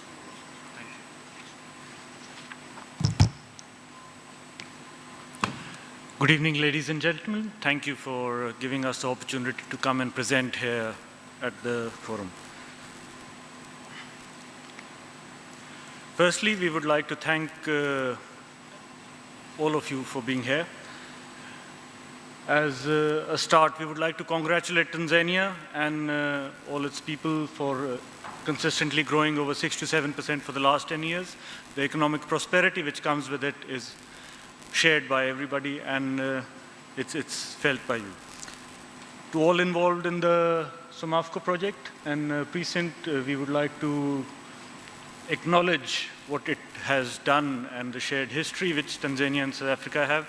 And it's a moment which the presidents have acknowledged and my previous speaker has acknowledged, and I hope that partnership goes from strength to strength. As the respective presidents said, that South Africa and Tanzania must go forge ties and convert this partnership of blood into economic ties, and we are here to support that. How? I would just like to bring some notice to what steel does. Steel is a backbone of economic development. It's a fundamental foundation which brings economic prosperity. The President spoke about improving manufacturing capabilities in Tanzania as well as in South Africa, and we as ArcelorMittal South Africa stand behind production of steel. What do we really do? We take raw minerals, iron ore, coking coal, and fluxes. We convert it into liquid steel and produce slabs and billets. And from there on, we add value to it by producing hot roll coil, plate, galvanized, rebar, and other forms of steel products, which are the founding blocks of everything else that happens thereafter. So whether it's fabrication, whether it's manufacturing, whether it's building automotives, the dreams and the vision which the President shared is the opportunity only possible once steel is there. A little bit of introduction about my company, ArcelorMittal South Africa. Who are we? We are part of ArcelorMittal Group, which is the largest steel company in the world. We produce about 100 million tons of steel every year. As ArcelorMittal South Africa, we are a part of ArcelorMittal Group, and we produce about 5 million tons of steel every year in South Africa. And our capacity is about 6 million tons. To give you an idea, that is about 1/3 of the steel consumed in the whole of Africa. Africa consumes about 18 to 20 million tons of steel, and we as South Africa can produce about 1/3 of it. We employ more than 13,000 people, but the value of steel industry in South Africa is that it creates job for over 100,000 people. We have various sites where we produce steel. We produce steel in flat steel products, which is produced in Funnabell Park and Saldanha. We produce long steel products, which is produced in Newcastle, Pretoria, and Vereeniging. And we've got coke batteries, which are used in the ferroalloy industries to smelt ferromanganese and ferrosilicon and other things. ArcelorMittal South Africa is one of the key pillars of growth engines of South Africa. Our products and production facilities and supply chains empower a lot of manufacturing capabilities, not just in South Africa, but in sub-Saharan Africa. We invest in thousands of employees and contractors and suppliers, and if you look at it, South Africa produces about 50 million tons of iron ore, and we process it into steel for almost 1/5 of it. And 1/5 of that steel is worth, after processing, almost the same value as the rest of the iron ore. We support our customers by incentivizing them for manufacturing rebates and abilities, but rebates is not the only thing which matters. We bring to table the skills. Our fortunes are shared with what South Africa has in vision, and as President Ramaphosa said, that we as South Africa and Tanzania must co-invest and help each other develop skills. So our national development program talks about construction, energy, infrastructure, and we are there. We've just acquired a mill in Highveld, which is the only mill which can produce rail in the whole of sub-Saharan Africa. The President of Tanzania mentioned rail as one of the important cornerstones of development for Tanzania, and we can produce those rails. And then it's an opportunity to work together to make sure that South African produced rails are used in Tanzania. Tanzania is a very exciting market for South Africa. We have been selling steel. Before ArcelorMittal, it was Mittal. Before Mittal, it was ISCOR. And before ISCOR, it was ASCO. It's a 100-year-old steel producing history in South Africa. And steel from South Africa has been traveling to Tanzania for many, many years. Even before I was born, and probably a large part of this room was born. We do sell about 100,000 tons of steel to Tanzania every year. And Tanzania as a market is very exciting for us. Today, we estimate that Tanzania consumes about 600,000 tons of steel, and we are proud to send about 100,000 from ours. Is it enough? No.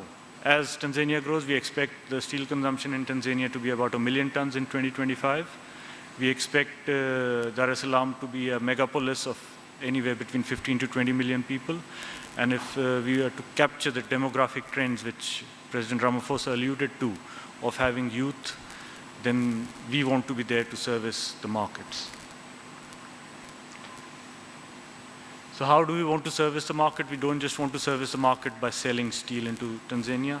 What we offer here is a partnership to downstream steel users, how to use steel better. It's not just about picking up a piece of steel and putting it in the ground as rebar. We, as the leading steel company, are exploring ways how steel can be consumed better as a solution. My previous speaker referred to building student housing in the precinct. And if I take a small example, what does student housing mean and what do we mean? So this is the last slide. And I just want to use the example of when we talk about how to make use of steel better is what we bring to the table. If somebody wants to build student housing, yes, there's a bog standard design available. We can copy paste it and build a 200-room hostel of student housing. But what we bring to the table is what's the better way to construct with steel compared to any other alternative materials? How do we increase the speed of construction from, say, 18 months, 2 years to 12 months, which means an additional year of student accommodation? How do we make sure that instead of building a 3-story accommodation by using steel, we can build a 4-story accommodation? Within the same area of land, instead of putting 200 rooms, we can put 250 rooms. Instead of building a 20 square meter room for a student, we can use steel to build a 25 square meter room for each of the students. So steel today can do things which were not possible 10 years ago. And steel has been doing things continuously and better for almost 200 years now. So thank you for listening to us, and I hope you find steel as exciting as we do.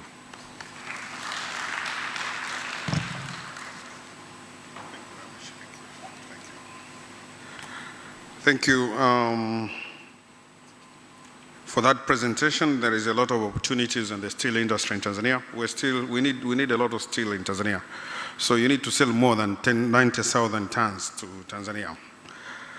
The next presentation will be from Sea Monster. Sea Monster.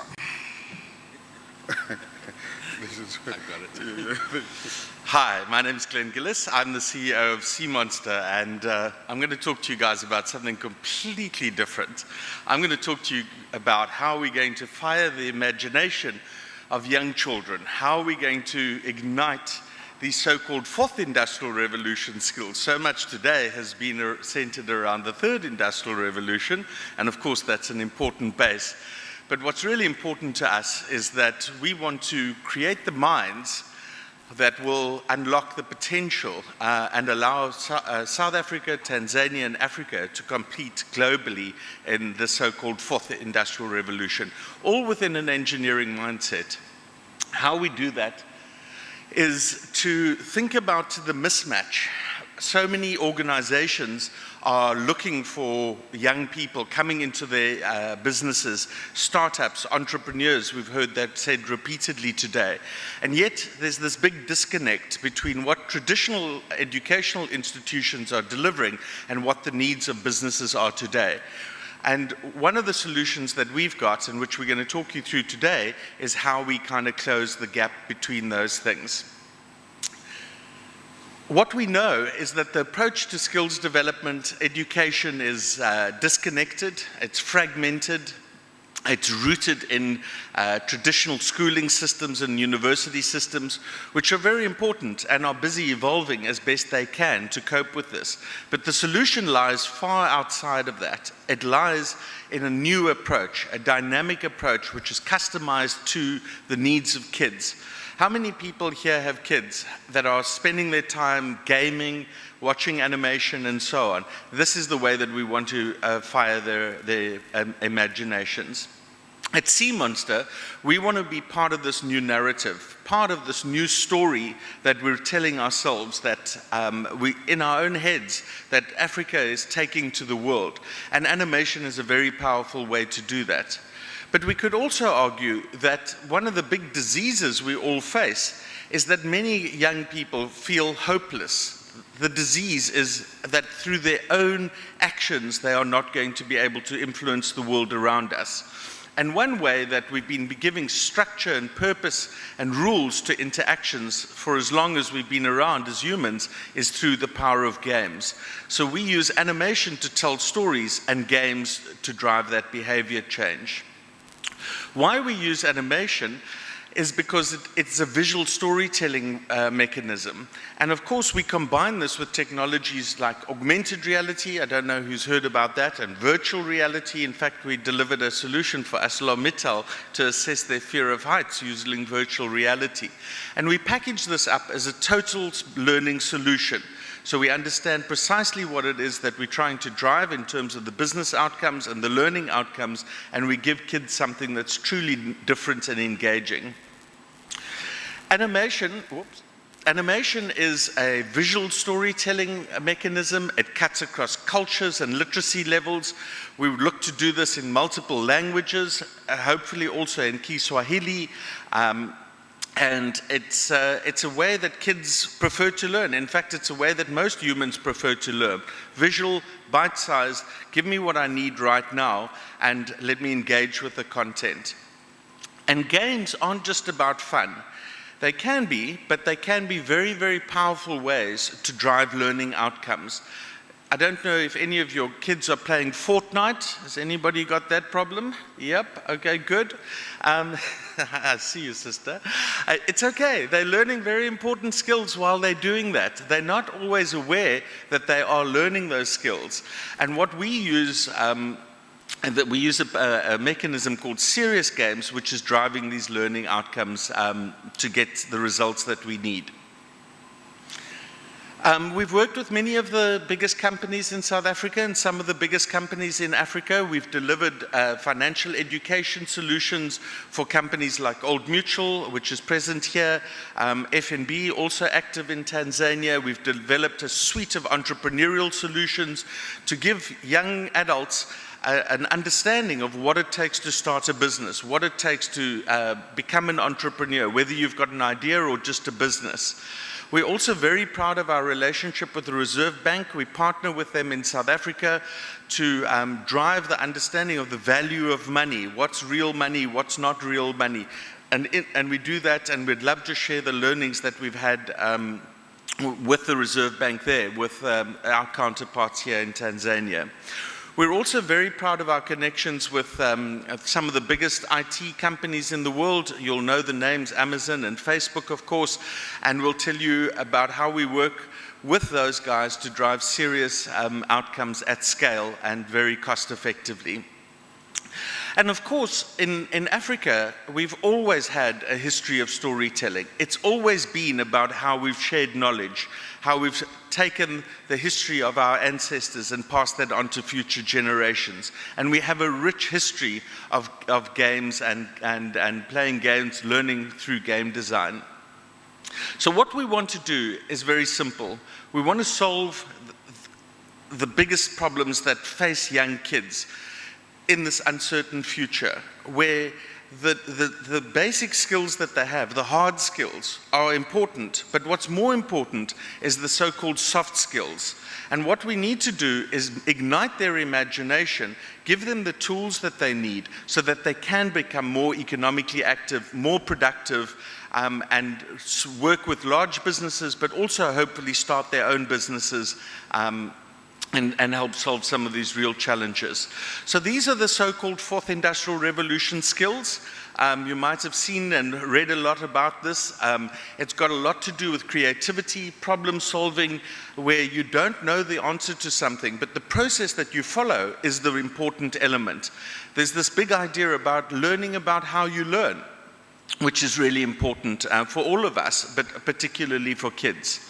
It fits very neatly into this framework, which is a very well-established way of thinking about the fourth industrial revolution. And as mentioned, our focus is on the soft skills elements. We're very proud to announce that we, in partnership with Amazon, are going to be making available a whole range of technical skills training in Tanzania and in East Africa, as well as in South Africa, where kids with real potential are able to access cloud computing skills, data analytics skills. These are going to be the battlegrounds of the future economy, and we need to make sure that our people are ready. And Amazon is partnering with us to make accessible these opportunities to people wherever they could be. Often free of charge, which is quite incredible to think, because clearly it drives their business outcomes, but it does leave huge value to whichever society that they participate in. How we're going to do this is use the power of story. So on the one side, you've got who you are as an individual, understanding more about yourself, and on the other side, you have the needs of businesses and the job profiles that are yet to emerge. And we take you through a series of activities and stories which essentially take you on this journey and move you through this. It all runs on the Amazon cloud. It's called AWS, and what that means is that we're able to use the power of data to really understand what kids are working with, where they're struggling at, not at a class level or group level, but down at an individual level. We use their systems that allow for text to speech, speech to text, so often kids who might not be completely literate are still able to interact and engage with it. And they also have very powerful tools across literally dozens and dozens of languages. And as I mentioned, we're looking forward to working with them to make this available in Kiswahili as well in Tanzania. What it actually means is simple. It's a challenge. We'll take kids, we'll drop them on this virtual island, and we'll give them a series of tasks and challenges that they need to unlock. Kids are extremely comfortable with this, and even adults love to play games and solve mysteries as they go. So what you'll do is you'll go through a series of activities and challenges, a treasure hunt if you like, and at each stage you have to solve a particular problem, and that unlocks the next level in the challenge. What is also important is that you want to layer in games into this, very, very specific games. We're talking about rail networks. We're talking about how we're going to manage those resources. Games are a perfect way for people to learn about these things, to practice them, to fail in a safe way, to learn from that failure, and then to build on that. They're resource management games. They're engineering games where you need to do things. And what we'd love to do also is tie that into real-world activities. Some of these challenges might be familiar to the engineers in the room when you first started studying. And these are the important things where in the real world you take the skills that you've learned and you practice those skills and you see how those things translate into real learning and real engineering solutions that can revolutionize our economies together. What it would look like is this. Kids love pizza. I don't know how much they love pizza in Tanzania, but what you're going to get is a series of boxes. Each box is a series of activities in that box. But wait, there's more. If you hook that up to an internet-empowered device, you're able to unlock further activities. That gives us the data that we need. It gives them the added value that they need. And also, this box can be reconfigured into a virtual reality headset, which will immerse them in this learning, transport them all over the world, expose them to experiences that they might not be able to do otherwise. We do that as well and deliver an outcome using something called the business model canvas. It's a very practical way to think about a business, an opportunity, customers, who pays, who's dependent on it. And we find this is a very powerful framework to give young kids so that they don't just sit there with an idea, but are able to go and test this idea, scale it, to test whether they can in fact turn it into a business. We plan to partner with religious groups, NGOs, even schools and other partners who have outreach programs. Often they are deeply embedded in their communities and are crying out for real content that is actually delivering the learning outcomes that they want. We plan to take this out to rural areas. Morogoro is very important to us, as is the Northern Cape in South Africa, where potentially we'll be starting to pilot these projects. And yeah, We'd love to do that within a theme. We believe that to be renewables. Renewables is something that has come up a couple of times today. It's been stated in many strategy documents and statements coming out of both our presidencies.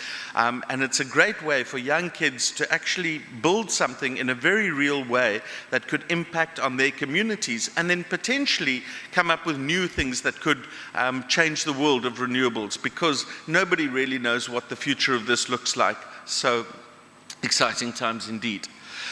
What kids are left with, if they buy into our solution, is better knowledge of who they are, a better understanding of their skills profile. They understand what jobs exist out there, and they're left with very practical tools which they can use to take ideas and their learning and their passion and turn that into business opportunities. The benefits are clear. We have to fight the next war. We cannot be fighting the last war. The next war is going to be in the minds of our young people. It's going to be where we reimagine, like our people who came before us did, sitting in Morogoro, imagining what 30, 50 years into the future could look like. We have to go back to the roots, we have to go back to those stories, and we have to give that knowledge down to the next generation in a way that is scalable and cost effective.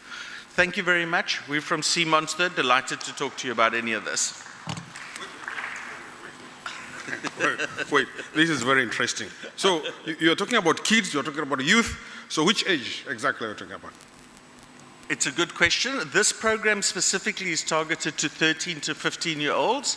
And it's really important because it's at that young age that kids are setting themselves up for future career choices. They're having to understand themselves. Young women particularly have to stand up in public and fail systematically. It's called the scientific method, and we want to give them the courage to be able to do that. So this program is designed for that, but we work with everybody up to the boards of some of the biggest companies in South Africa. Thank you very much. You have earned yourself a business card from me. So can I have yours as well? This is very interesting.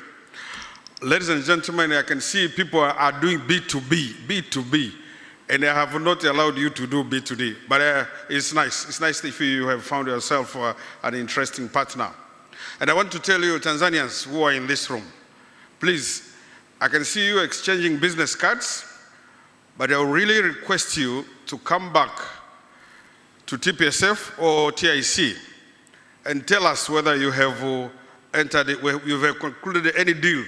You remember on the 7th of June, 2019, when the president complained that he has actually invited presidents with the business people, but he does not get any feedback whether there are any deals that have been concluded.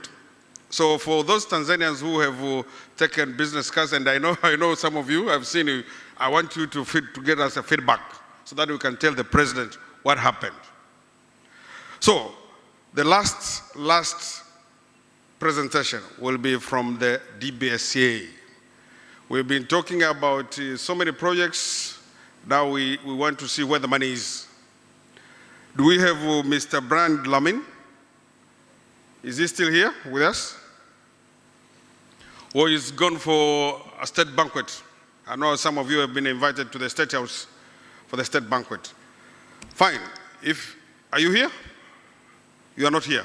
So if you're not here, this is the end of our presentations. We were supposed to have a Q&A, but it seems like everybody has got his own partner. So, Chairman, with your permission, we can call this a day, maybe today. I know some of you are going to the State House. I'll need to see you, please. Please. So, ladies and gentlemen, thank you very much for your attendance to this business forum. And our president said we need to discuss concrete ideas. We need to see how we can trade together and invest together. So thank you very much, all the best. And see you later if you'll be attending the state banquet at the State House.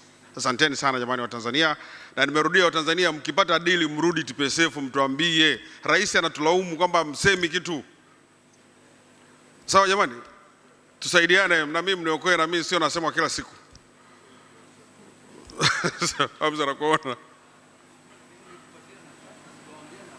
Ninawashukuru sana pia kwa kuichagua Tanzania kuwa mwenyeji wa maadhimisho haya ya SADC. Kwa kweli hii ni heshima kubwa kwa Tanzania. Asanteni sana.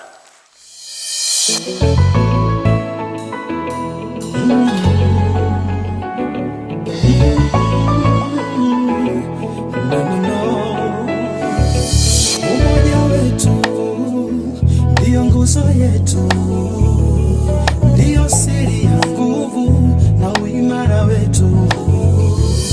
Umoja wetu ndio nguzo yetu, ndio siri ya ustawi na kukua kwetu. Bega kwa bega, tutimize lengo letu, tuitunze SADC yetu kwa maslahi ya nchi zetu. Tushirikiane kwenye biashara kwa maendeleo na uchumi imara. SADC tushane mara kwa mara, tuitunze amani isije hasara.